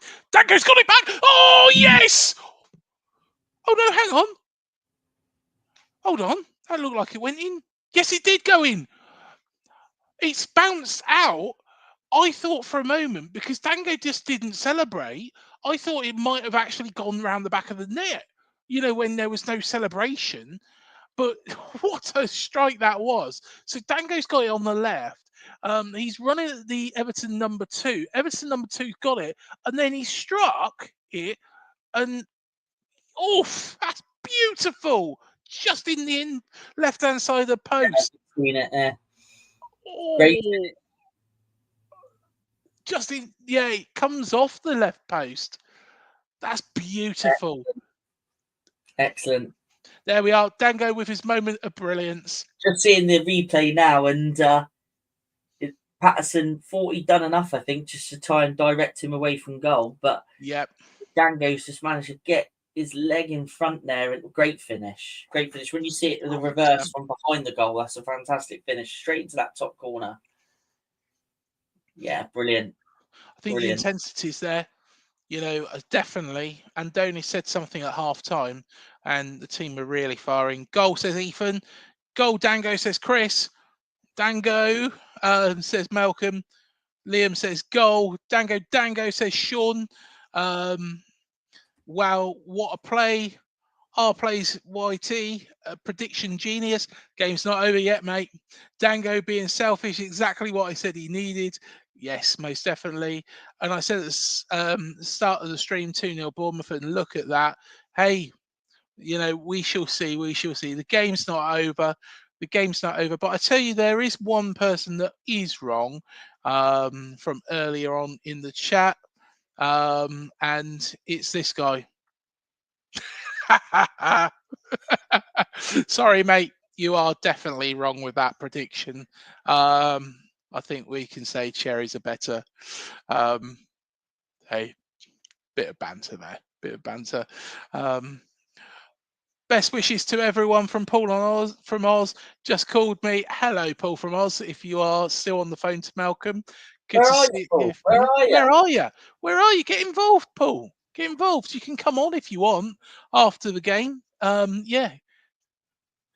Do feel free to get involved, but I know it might be very, very early in the morning there. So honestly, up to you. Guess my 0-0 is wrong. Yeah, it certainly is, Sean. It's just a bit of banter. Yeah, yeah, definitely. But Everton are definitely not better at this moment in time, as we are an hour in.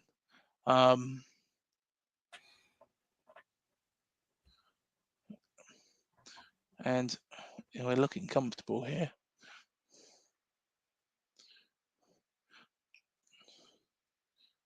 David Brooks.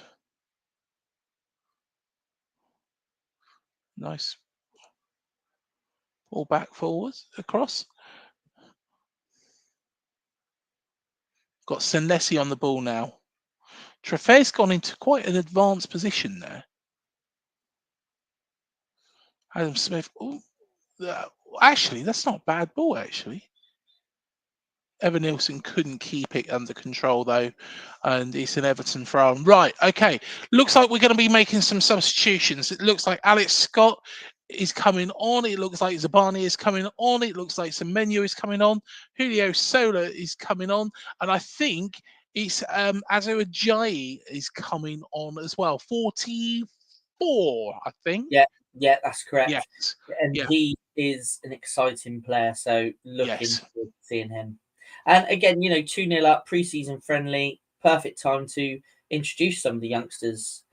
Soler as well is coming on, which, Yeah. to be fair, last season, we didn't see a lot of. So looking forward to seeing more of him as well. Hopefully during this series to see what he can do. So based on what Alejo Rivera said, and of course he's a top pundit in Argentina. Yeah. What he says about him, he's a very exciting player, and we've got two very, very good left backs, which left backs are hard to come by. Soler would have probably got a game in most Premier League teams, week in, week out, if he wasn't behind Milos Kerkez, which, let's be honest, is somebody exceptional. And now Treffer's come in, and he looks bloody good as well. So Salah will get his chance, and no doubt he will become a player long term for the future. But I think he's just got to be a bit patient at this moment in time. I wouldn't send him out on loan, though. Definitely not. Go for us to beat Man United 5-0. That would be nice, wouldn't it? Nice. I don't think it'd be 5. I think we might do our trademark 3-0 against Manchester United.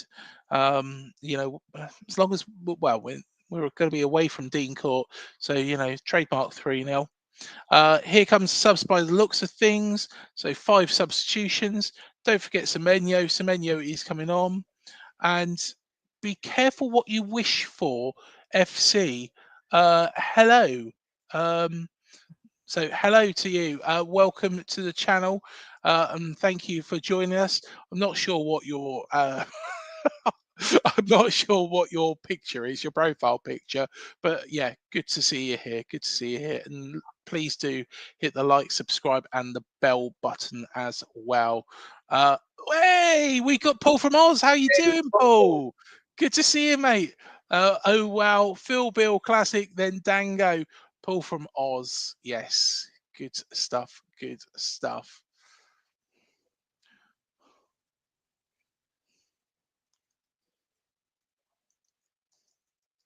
Here are the substitution.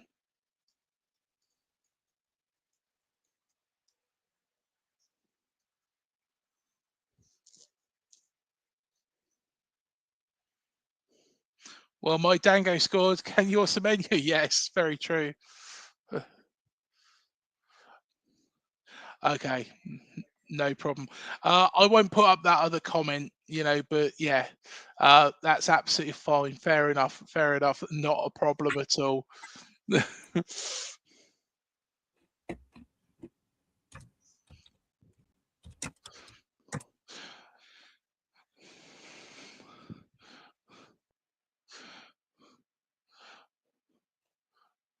Here we go. Alex Scott. He's got no longer with the mask on. Semenyo. Here we go.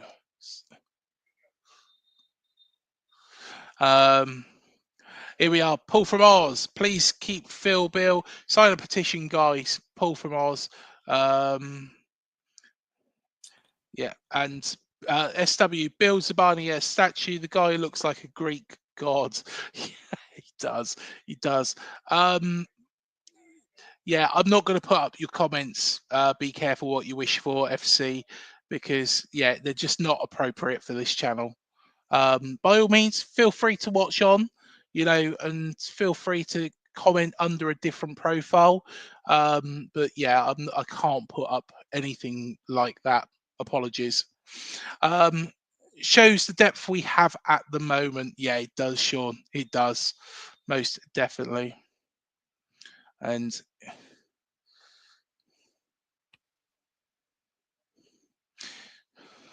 yeah, I think yeah, be careful what we wish for, FC. We can't have comments like that or anything like that on this channel. I'm sorry.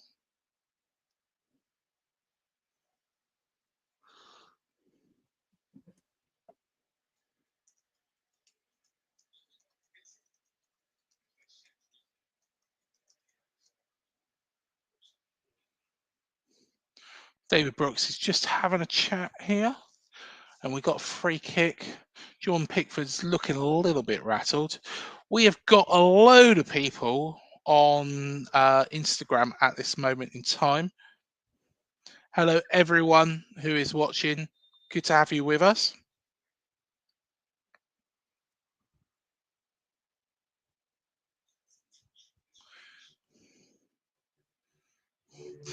Badger and Bournemouth fan says, "Come on, Everton! It's a pre-season game."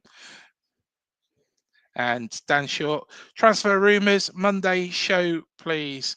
Yes, well done, Pickford, from that goal kick. There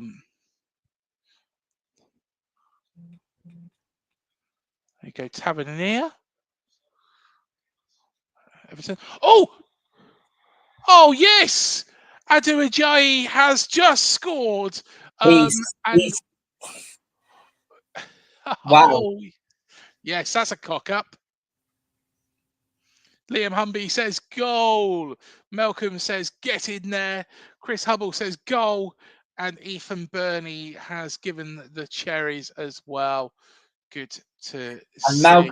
Malcolm did say recently, didn't he, that he believes that this Yes. guy could be the next breakthrough star. And okay, yeah, he's capitalised on a mistake and a defensive error, but that's what strikers need to do, and that goal will give him some 100%. confidence. Definitely. It's not a worldie, but that's going to breathe some confidence through him. So yeah, I really love this guy. I think he's going to be great for Bournemouth. I think I totally agree with Malcolm and can understand why he said it. That's why I was quite excited to see him come on, to be honest. Yeah, 100%. 100%. There is a cooling break that's happening. David Moyes doesn't look very happy, but yeah, why would he? They are 3-0 down. We are 3-0 up. Much, much, much the better side. So yes, absolutely buzzing as it stands at the moment.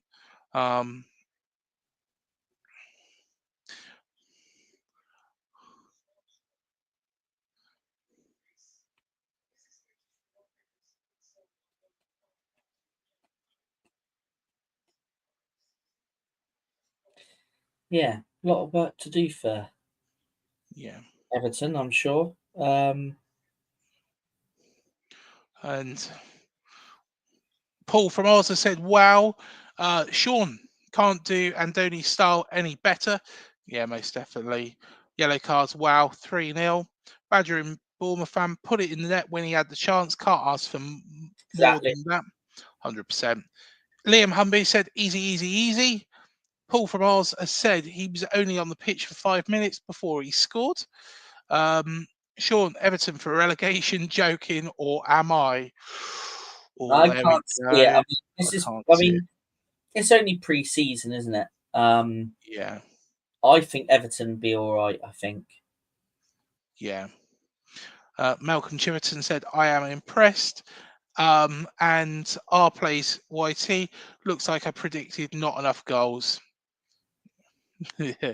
Yeah. You never know. Never know. Could be some more in this as well. Yeah.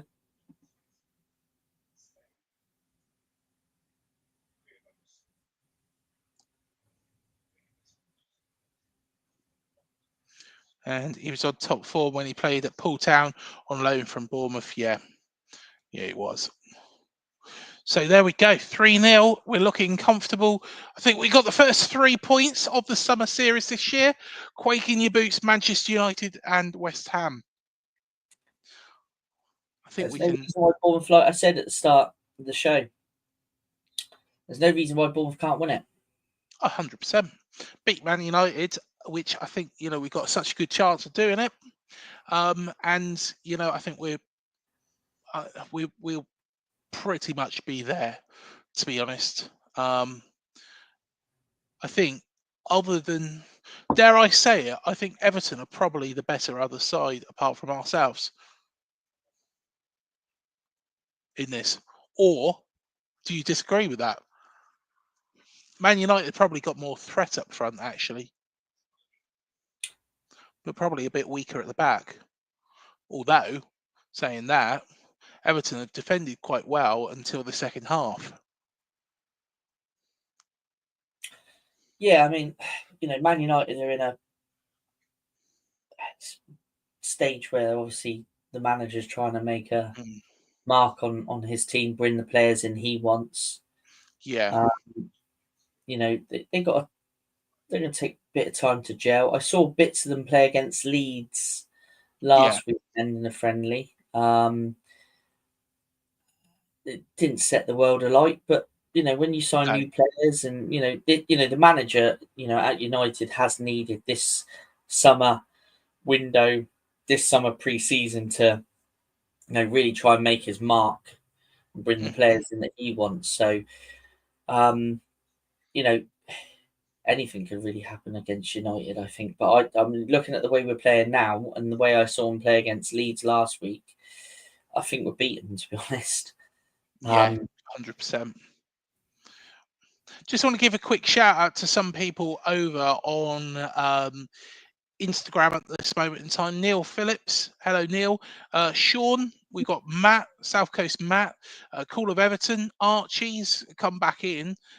Harry Williamson, hello Harry, hope you're doing well. Paul Life Happiness has joined. Finn, we've got Hawks goalkeeper 2014, Cherries 24/7. We got Tracy and we got Wendy as well. There we go.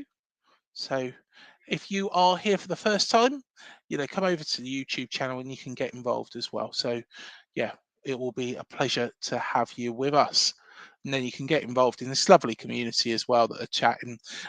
Do we get a trophy? I don't know, actually. Yeah, there is a trophy. Yeah. Oh, there we go. What's it look like? There we are. We can stick it in the shop. Yeah. I'd love to see a picture of the trophy. Might have to get a picture and stick it on the thumbnail of the next one we do.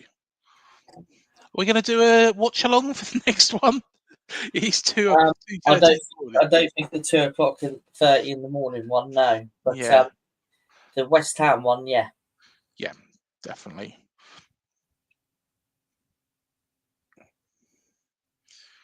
I think Bournemouth will finish 5th in the Premier League. Wow, that'd be amazing, Daniel.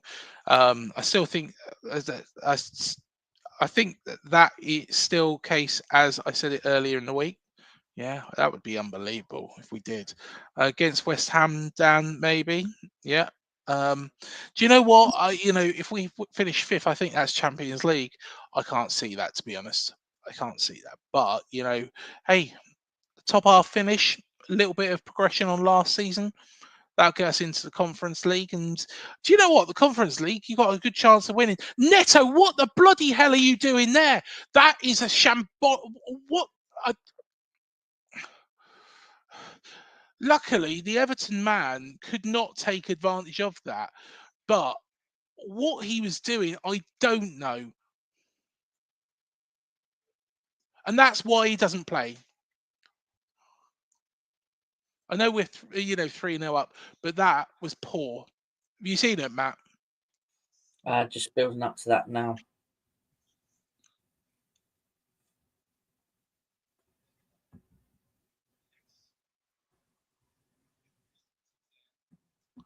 Sean says, I would do a watch along, but I'm at work at 2:30. Sean, if you ever want to get involved in all this stuff, just let me know. Just drop us an email. Not a problem at all. You are always welcome whenever you want. And guys, that's when I get up for your weekday show. You can do it. Yes. And I'm praying Petrovic starts over Neto. That's shocking. Malcolm's telling me to calm down. It's not good for the blood pressure, is it, Malcolm? What do you reckon, Matt, about that? Yeah, it's Poor. you can see why. Obviously, Neto. Like I say, I thought that when he was brought into the side, made captain, I thought it was a good decision, right decision at the time. But you can see now why Andoni has made the decision to. Yeah, it's not good, is it? That's not good. I'm not going to I'm not going to get as dramatic as yourself. No. But It's just poor. It's just absolute poor. Sean, yes, the email has come in. Literally, I only saw it this morning. I'm so sorry. I have been absolutely snowed out under at work over the past week, as you can imagine. In fact, with regards to Cherry AM, Cherry AM, we are going to shake it up on Monday because I would normally do it, as you would know. I was looking forward to doing it. However, I have been assigned a nice 8 a.m. morning meeting. So yeah, there's no rest for the wicked. So yeah, it's been so. I will certainly get back to you though, and we'll work something out though about the email. Neto is too slow in this style, yeah, 100%. And Joe Davidson, Adu Ajayi, looking very promising. Really liked him in the development squad. Yeah, most definitely. And B23, Daniel 23 has become a YouTube member. Thank you so much, mate. Thank you. We really, really, really do appreciate all your support on this channel and all your backing. So yeah, there is memberships. If you do want to get involved, please do, because it does mean a lot to us. It is. The last thing I want is it's 99p for memberships. I didn't want to ask for any more than that, to be honest. There is other options which is on there, but I'd rather, if you do want to do it, fine. If you don't, it's not a problem. Not offended, but no, really appreciate you signing up as a new member, Daniel. So yeah, there we are. On the right hand side at the moment, as it stands, we've just gone back here to Alex Scott. Scott's looking good. Looks full of confidence. Soler gone inside to Semenyo. Do you know what, Sean? We haven't said much about it, actually. It's not something that we've shouted about too much, is it, really, Matt? No, because it's not something we've really we don't expect you to pay for our content. That's the thing. But if you do want to donate, a very small amount, and YouTube takes, I think it's about half of it, and we get like 50p of it, you're more than welcome to. We will start putting out some stuff for members only as well. And Joe, breakthrough player. And I did it 99p since I got Google Pay credit. No, thank you so much. Really, really appreciate it, mate. It's always nice. It's always nice. We do have some substitutions going on here. It looks like we've got Reece Dottin. I'm sure that's Reece Dottin. For there, we've got Chris Metham and who else? Zabani is being given the armband. Looks like Adam Smith is going off. It's James Hill going off, and we've got Arejo coming on as well. So yeah, Adam Smith's going to be for Arejo. Tavernier's coming off. Brooks is coming off. Metham coming on. Oh, James Hill is coming off. He's going to be swapped with Metham. So yeah, good stuff. Good stuff. 10 minutes there. They've made one mistake. They've put Krupies coming on the TV. I think they may, get a little bit confused with who's who. That's not Krupy.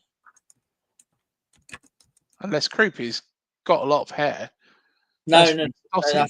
that's Reece Stotton. Yeah, you are Yeah, correct. I was going to say, yeah, whoever's in the background doing this, you know, he's got it completely confused on the screen. So yeah, restarting. Is it NBC? Is it NBC in America? I think. Is it Yes, NBC? NBC, yeah, and Yeah, Peacock, I think. and NBC Peacock. out there. Yeah, That this has been yeah. shown live on out there, I believe. I haven't been to the US for since 1997. So yeah, to be honest, I'm not clued up with everything they got over there. I normally go, as you know, the other way.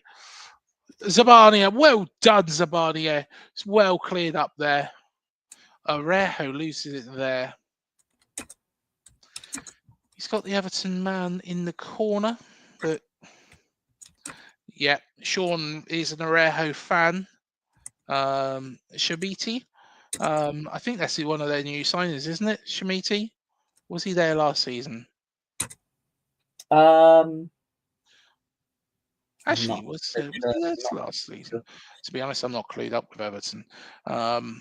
You know, ha. Liam says, and I'm watching on Peacock. Good to hear it, mate. Good to hear it. And I will come over to the US soon. I normally go the other way though, to be honest, because work, normally send me to India or Singapore. So I end up stopping by in Abu Dhabi on the way. Always got to throw in a holiday there. Being up the Burj Khalifa, well, that's Dubai more than Abu Dhabi. You can see it all on there on Cherry Abroad. I know it's not Bournemouth related, but hey, can watch every Premier League game on Peacock. I didn't know that actually.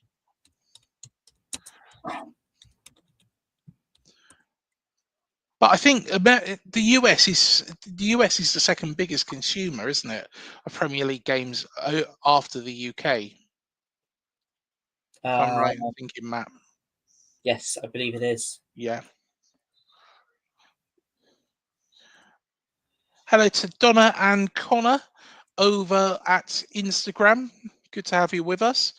Always like checking. Watching on Stan TV here in Oz. Yeah, do you know what? I need to come over to Australia soon because next time they send me to Singapore, I've already been told. I tell you what, this is quite an interesting story. So I've got a friend in Brisbane who you'll see in the video in Singapore, but also a friend, both work colleagues, a friend in Sydney, and the friend in Sydney, she actually goes shark diving literally every other week, and she was like, oh yeah, it's great fun. And do you know what, it's never been eaten, so I thought, wow, I might do that. I might have to do that. Guaranteed, the day I do it, the shark will probably get through the tank. That'd be a bit worrying, wouldn't it? Yeah, it's fine. And then all of a sudden the shark comes at you. Man of the match. Man of the match, Matt. There we are. That's a tongue twister. Who would you go for? Oh, great shot from Reece Stotton. Yeah. It's always difficult because the side has changed so much now. But I think just to pick one is a bit difficult, I think. Mm-hmm. Looking at it, there's been some promising displays, hasn't there? Hill, has stood out. I think Hill shades it for me. Yeah, if I had to give it, if I had to name a man of the match, I think it's going to be Hill for me. Yeah. I know I went for Trafford after the first half, but I think Hill in the second half has been that little bit edge and different. And of course, Trafford has now gone off as well. So Hill did get a little bit more minutes in the tank. But yeah, for me, Hill. And the way we're keeping the ball now as well is it's got better throughout the game. Oh yeah, definitely. It won't be Neto, Chris. Yeah, I definitely don't think it'll be Neto. Yeah, Billing is a big positive surprise for me. Yeah, I think Billing's done quite well, SW. So yeah, I think he has done very, very well. Yeah, it's just showing that restarting opportunity again. Good strike, good strike. Pickford showing his class, his quality goalkeeper. To be honest, what's quite good about this game is he's not being able to. You can't say he's to blame for Everton conceding any of these.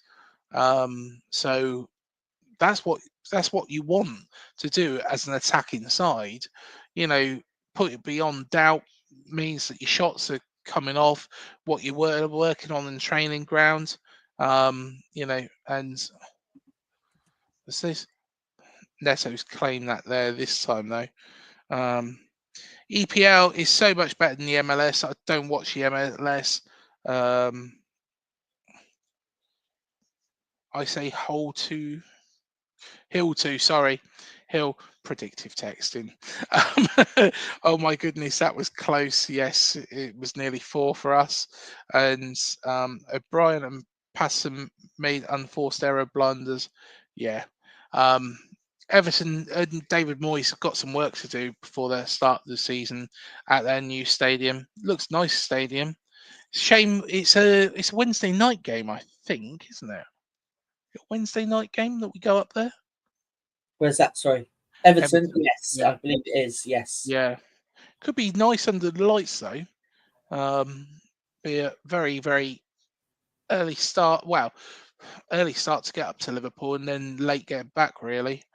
SW, I guess Bournemouth pressured them into the mistake.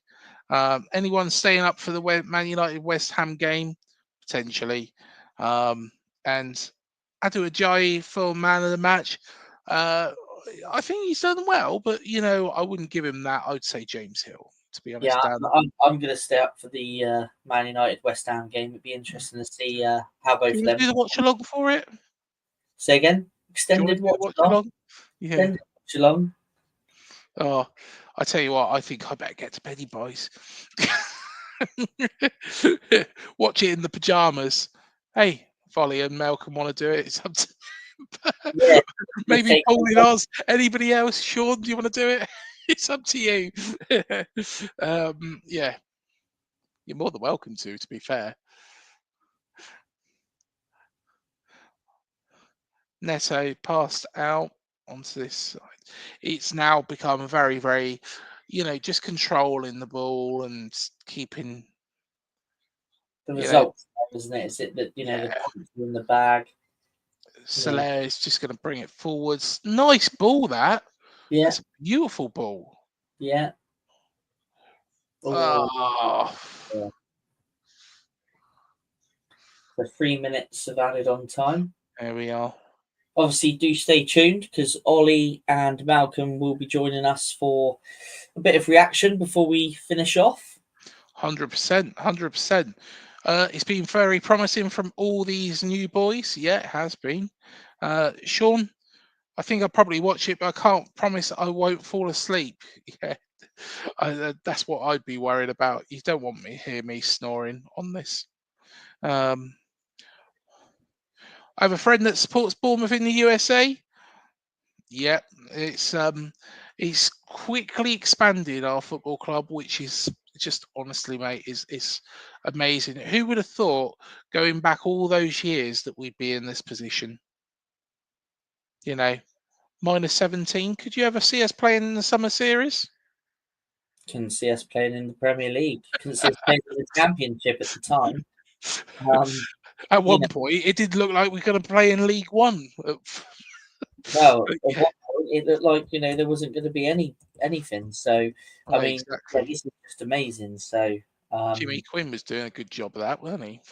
But yeah, luckily though, because of Jimmy's failings, we got God's come back and what do you call it? Led us on the journey. And the rest, as they say, is history, Matt. Yeah. I live in Las Vegas, so some locals here starting supporting Bournemouth when Foley bought the team. Excellent. Awesome. So there we are. We've got another American fan based in Las Vegas. Do you know what? I'd love to go to Las Vegas.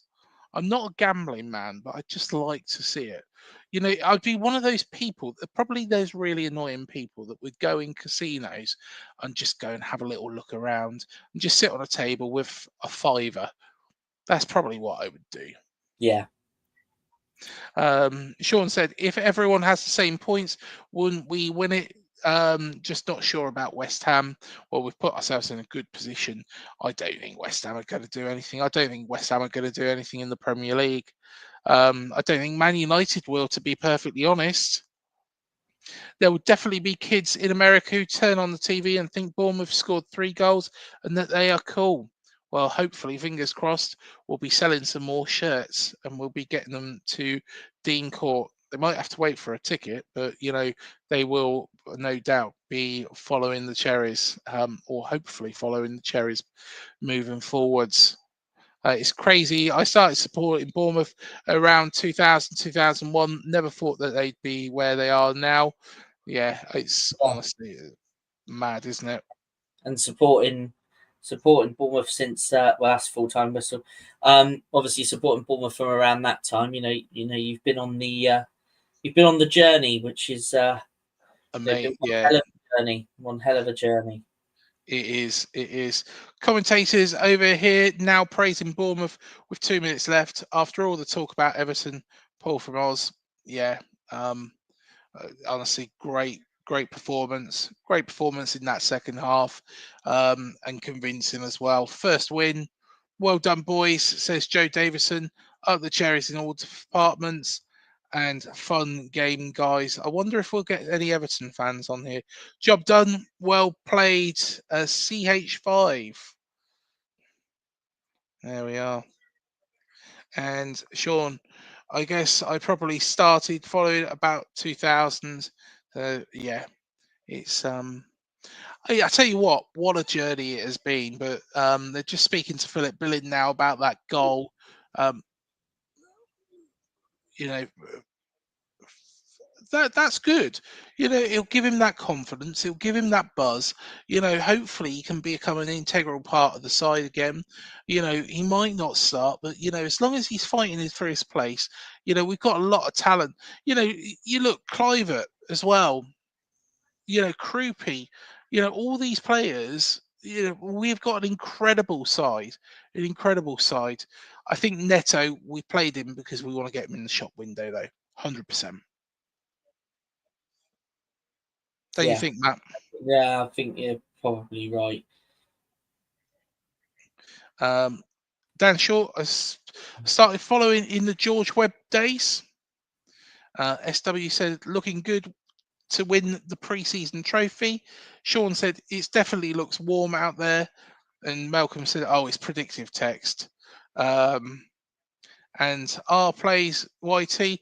I'm only 16 and have been supporting AFC Bournemouth since I was 6 or 7. Good lad, good lad.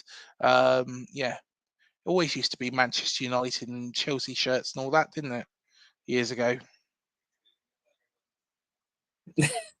Yeah, yeah. After that, Yeah. Yeah. Um, it's a shame. It's a shame. I like Neto.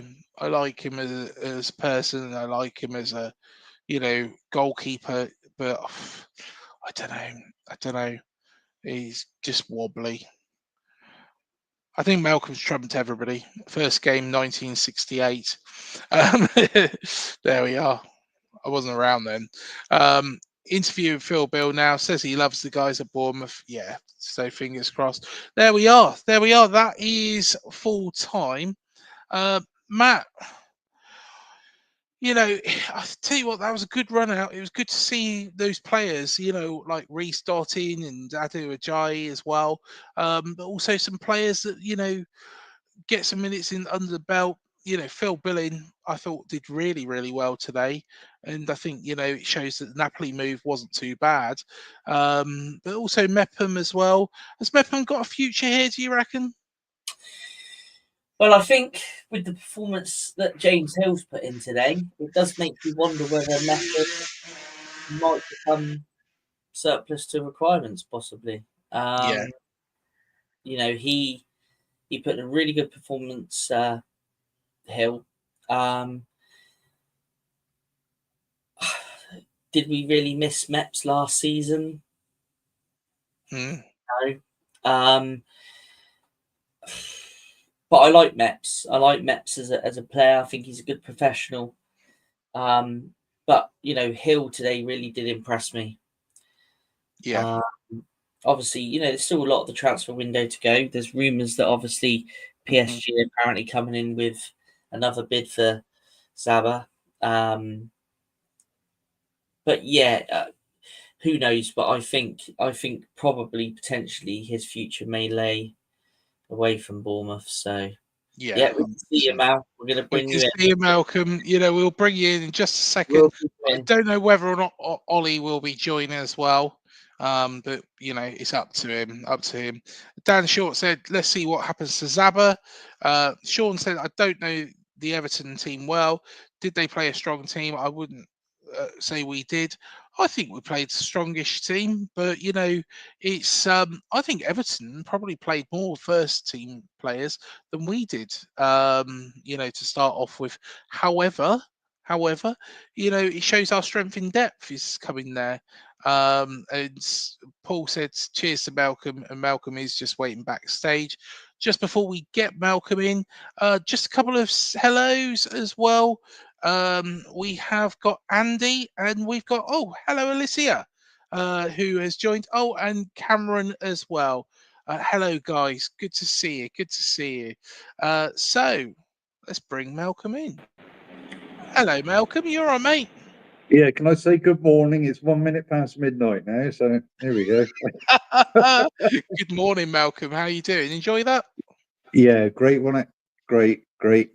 It was dare I say it, the lads as good as damn it, hit the ground running. Mm-hmm. I really do think, it's the best possible start we could have wished for, to be honest with you. Everton did start with a strong starting 11. Yeah. So kudos to Andoni and the team for doing a really good job. Yep, yeah, definitely. And Sean's just said Man United fans are getting Billard's autograph as well. So. I just seen it. Yeah. There is a box that has just appeared there as well. It's just with all the comments will pop up on there as well. So, yeah. Sean, if you do want to join us, I will send you over the link just quickly now. So let me send that over to you. Bear with me. Copy and paste. Here we go. It's coming your way now. It's up to you. Up to you, though. My standout player, James Hill. Yeah. I wouldn't think twice. It's a solid performance at the back. Yeah. Good lad. Yeah, most definitely. But good all-round team performance, and even those that come on, they were itching for it. They want it. Okay, when you're a couple of goals up, it makes it a little bit easier. But nevertheless, you still got to perform. So, yeah. Yeah, definitely. And I think it's a great start to the season. It's a competitive type game. There's a trophy at the end of this, so it's great. It's great to see. So, yeah, let's see how it goes against Manchester United. Are you going to be up at 3:30 in the morning, Malcolm? Not a chance, mate. Not a chance.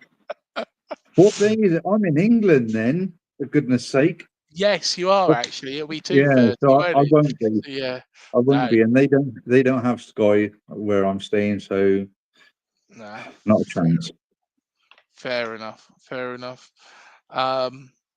And Sean will be with us in just a moment as well. So, yeah, he will be with us. Matt, what else did you think were standout moments from this game? Well, don't say Neto. Really impressed all round. Really, it's a pleasing result. Like I say, results aren't always something that is important during pre-season. It's about like we've said plenty of times, he's getting minutes and game time and trying new things out, try and play different players out. But the youngsters, I thought, come on and made a good account of themselves. Yeah. Which is, I thought Soler come on and made a good account of himself as well, which was good to see. Because obviously last season, signing in January is always a bit of a difficult time as well, especially when you're playing with Kirkes. Kirkes, you weren't gonna dislodge Kirkes, so it's good to see him get some minutes. I thought he was good and impressive. Very good at going forward, isn't he? Yes. So there's a lot of positives to take from it.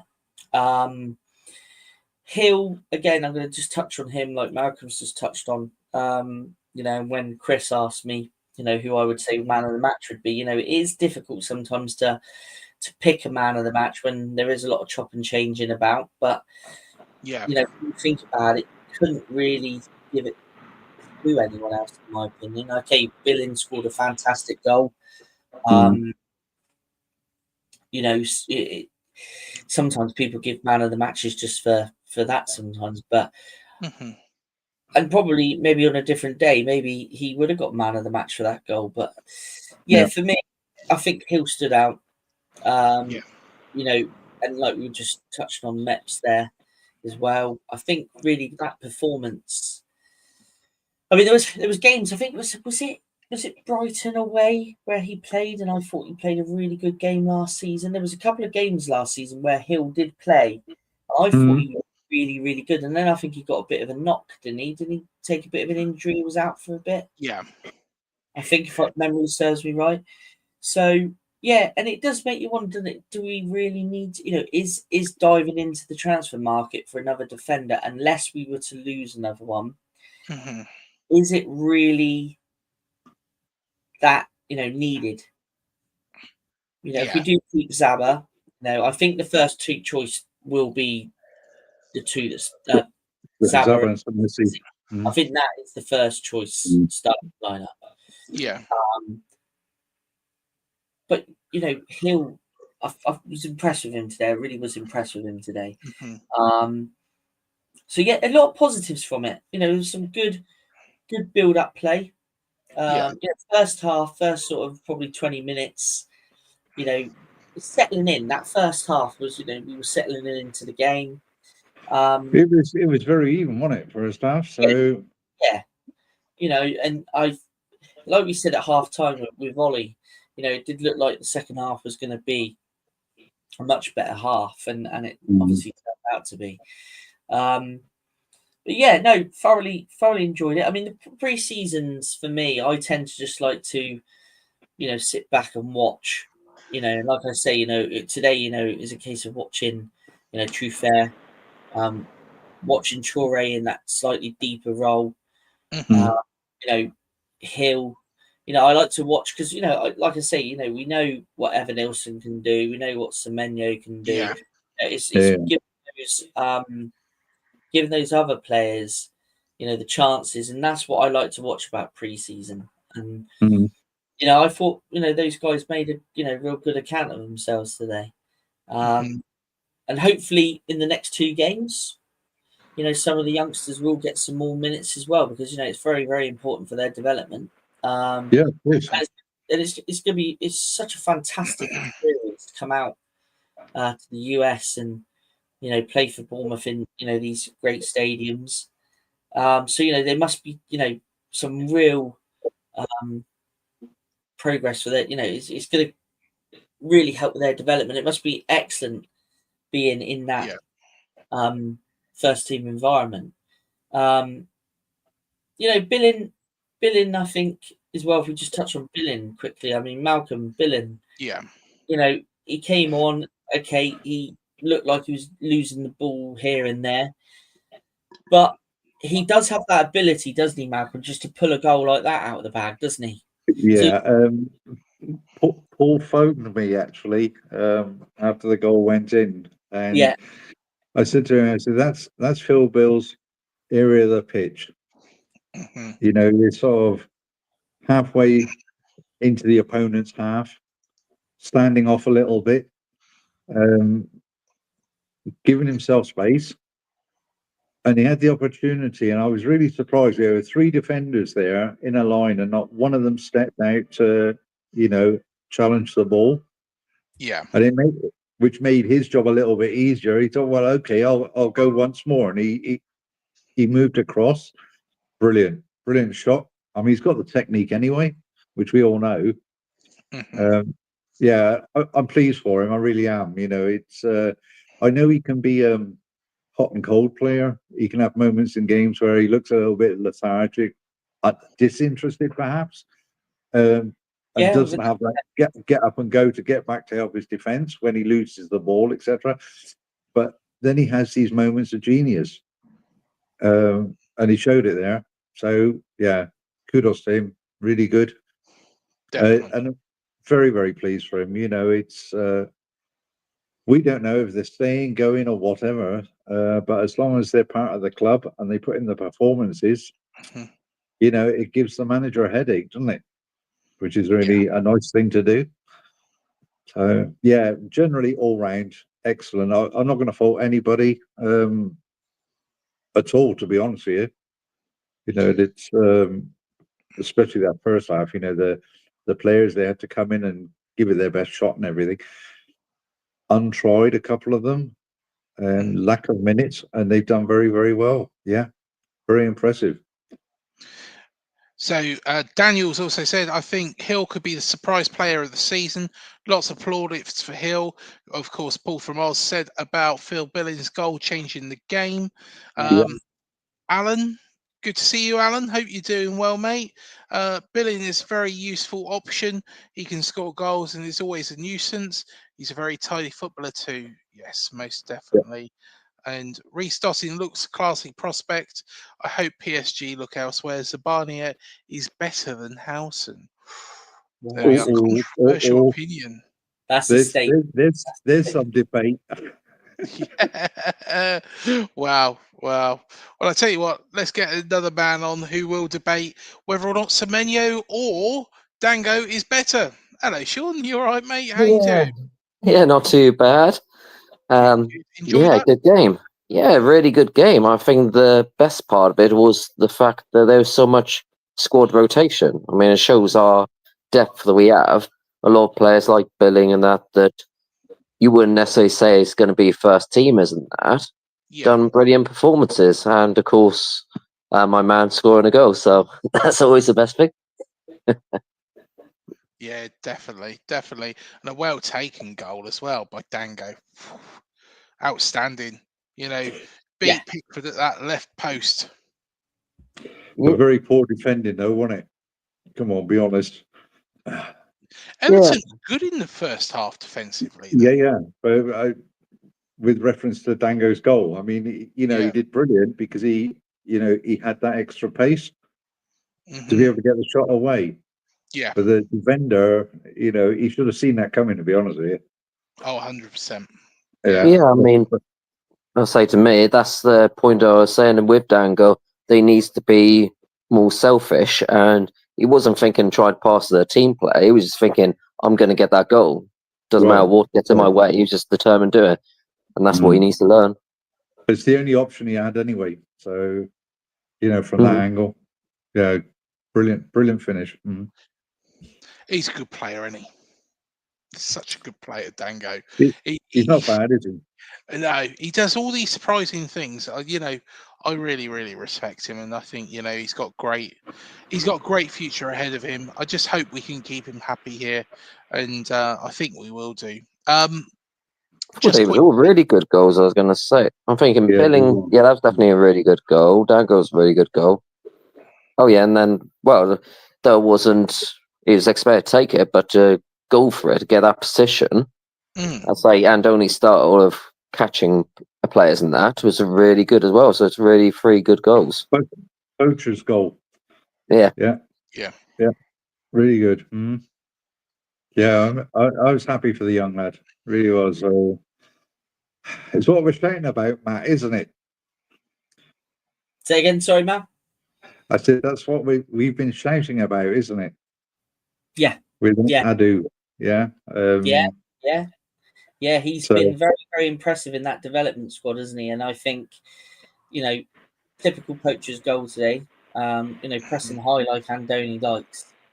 So, it's good to see him get the goal. It's going to breathe some confidence for him, isn't it? And, trust in the youth. Why not? I mean, exactly. Good little players. And, great experience from anyway, being able to go out there with the guys, the first team, being that sort of Andoni first team environment is going to do him the work good. And, like I just said, just previously a few minutes ago, let's hope that, some of the youngsters get a few more minutes game time, because it's great. And Mal, like you said the other day, he's your number one tip. I think it was on Cherry Picking. You said, not Cherry Picking, Cherry AM. You said that he's your tip to be the next breakthrough star, and not just scored today.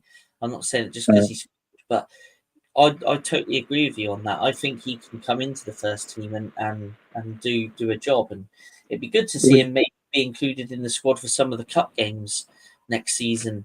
He's earned that though, hasn't he? From what he's done over the last season, so he's put himself in that position, and I'm glad that Andoni's got the trust in him to bring him on and take him to the States, and be with the squad, first team squad, and giving him some minutes. I think brilliant.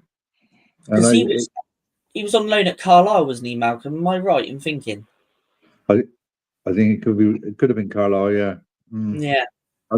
I mean, a lot of them have gone out, haven't they, and come back. And I mean, I lose track of it because there's so many of them. But once he's back at Bournemouth, and he was banging goals in all over the place last season. Yeah. So it's you have to see how they go up against better opposition.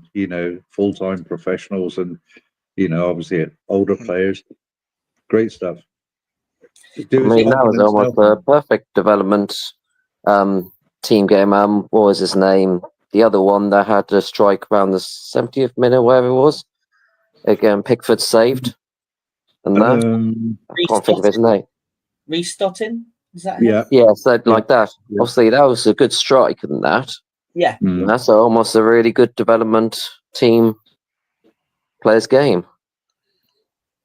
Yeah. I mean, it was nice to be honest with you, to see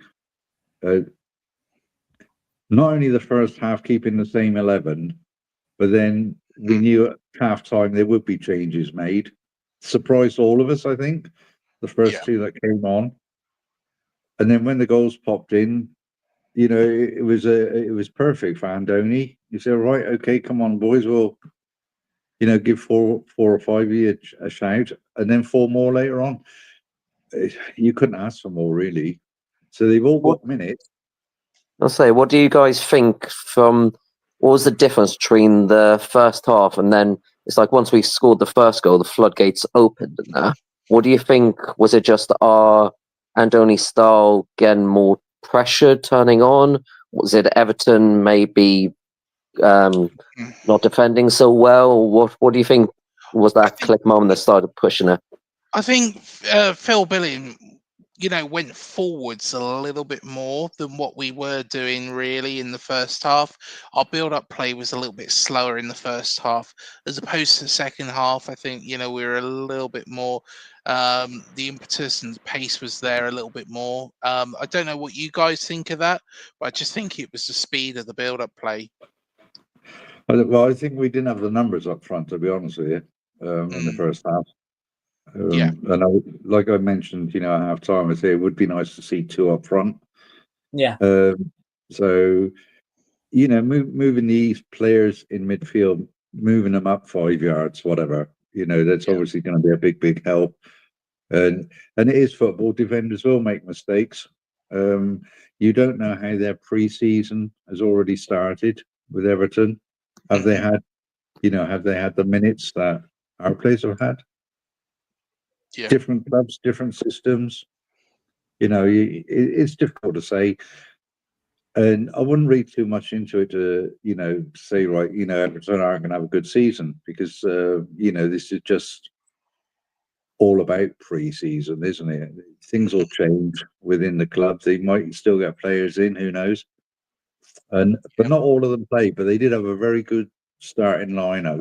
They're pretty strong. You know, they're mostly first teamers anyway. So yeah, Just seen great. that goal again now, and it's a Yeah. great finish. No Croupy today. No, no Clive. So disappointed. I'm gutted. I I think just he'll so play against wanted to Man see him. United. Yeah, he wasn't even on the bench. So Maybe he's got a knock. There's no point in risking him in a game like this. To be fair, Maybe they're expecting him to do most of the game. Not going to even speculate. We'll wait and see. Fair enough. I think it's best to wait and see. Maybe he's got set players that he's going to use against and throughout the tournament. Yeah. I mean, just going back to that previous point as well. I think just watching the goals here again. I think sometimes patience as well. Sometimes you've got to be patient, stick to your guns, and eventually you will crack it. And I think that's kind of what's happened today as well. The build up play, like you say, Craig, got quicker in the second half. Billing did make that difference. He is. I mean, when you go back to Gary O'Neill, he was very much in that role that whole season, wasn't he? And really made that role his own, and that's where I think personally he's strongest. I know he can play deeper as well, and I know that's where he used to play for Huddersfield, and I think for Huddersfield he used to play more deeper. I think sometimes you just got to be patient, and eventually your gameplay will shine through, and I think that's what's kind of happened today. I kind of understand Malcolm's point at halftime, saying why not bring on a second striker, go two up front, but that's not something he always likes to do, is it, Andoni? He likes that sort of formation where there's that lone man at the top, doesn't he? But I think just sometimes you just got to be a little bit patient, and eventually you get there. What do you think about that? We also had players out, didn't we? There was no Clivert there. No Clive. Christian Adams injured, and there was Cook. So I'm sorry, I don't know if Adams was injured, but he wasn't there, was he? I have to check my app to see what players were. There were some not available. So Christie was an injury according to them. So,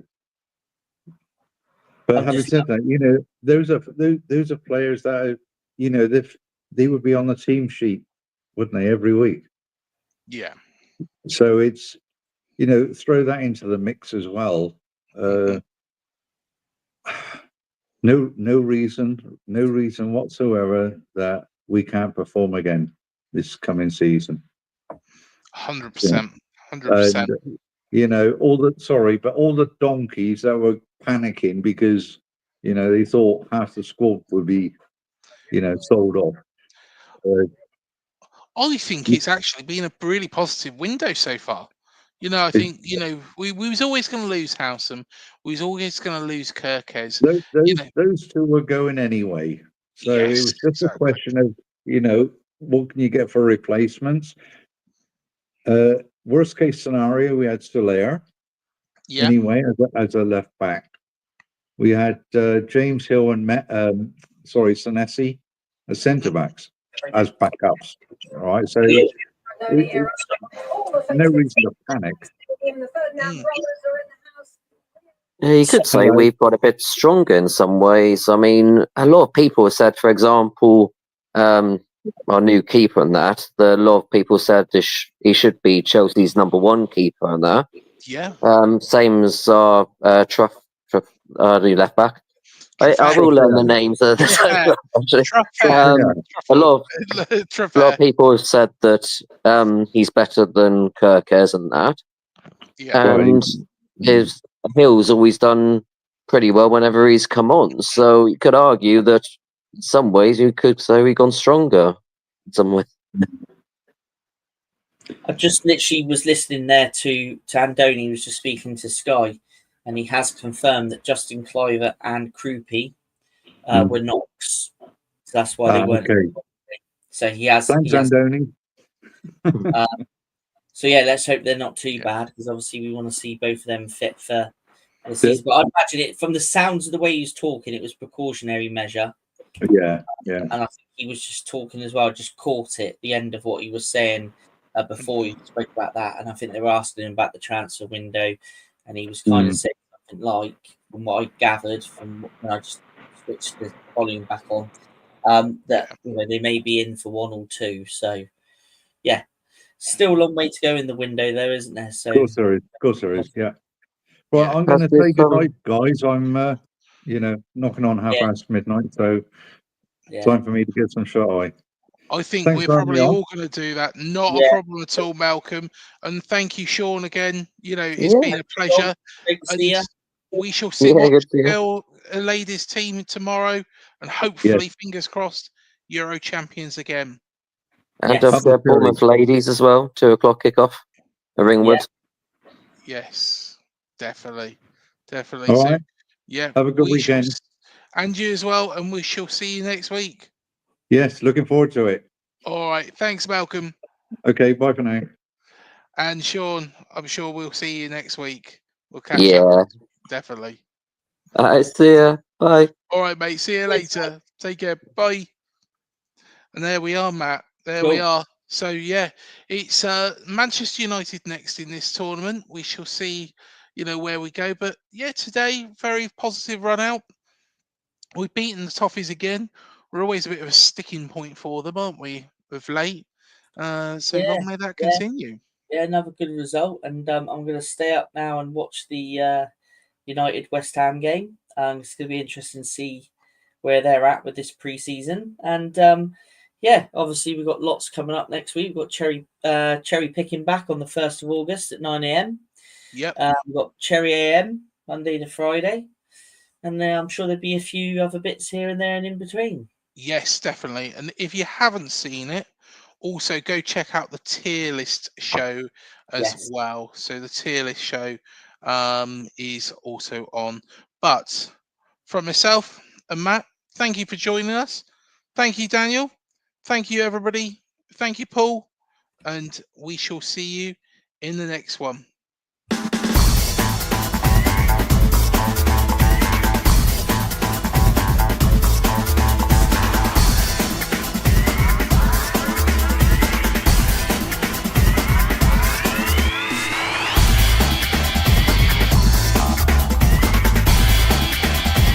TalkSport Fan Network. The ultimate on-demand destination for the UK's best fan-led football podcasts. Want authentic supporter insight on all things Bournemouth? Follow Up the Cherries in all departments on the TalkSport Fan Network. Club-dedicated content created by the fans, for the fans. Search TalkSport Fan Network.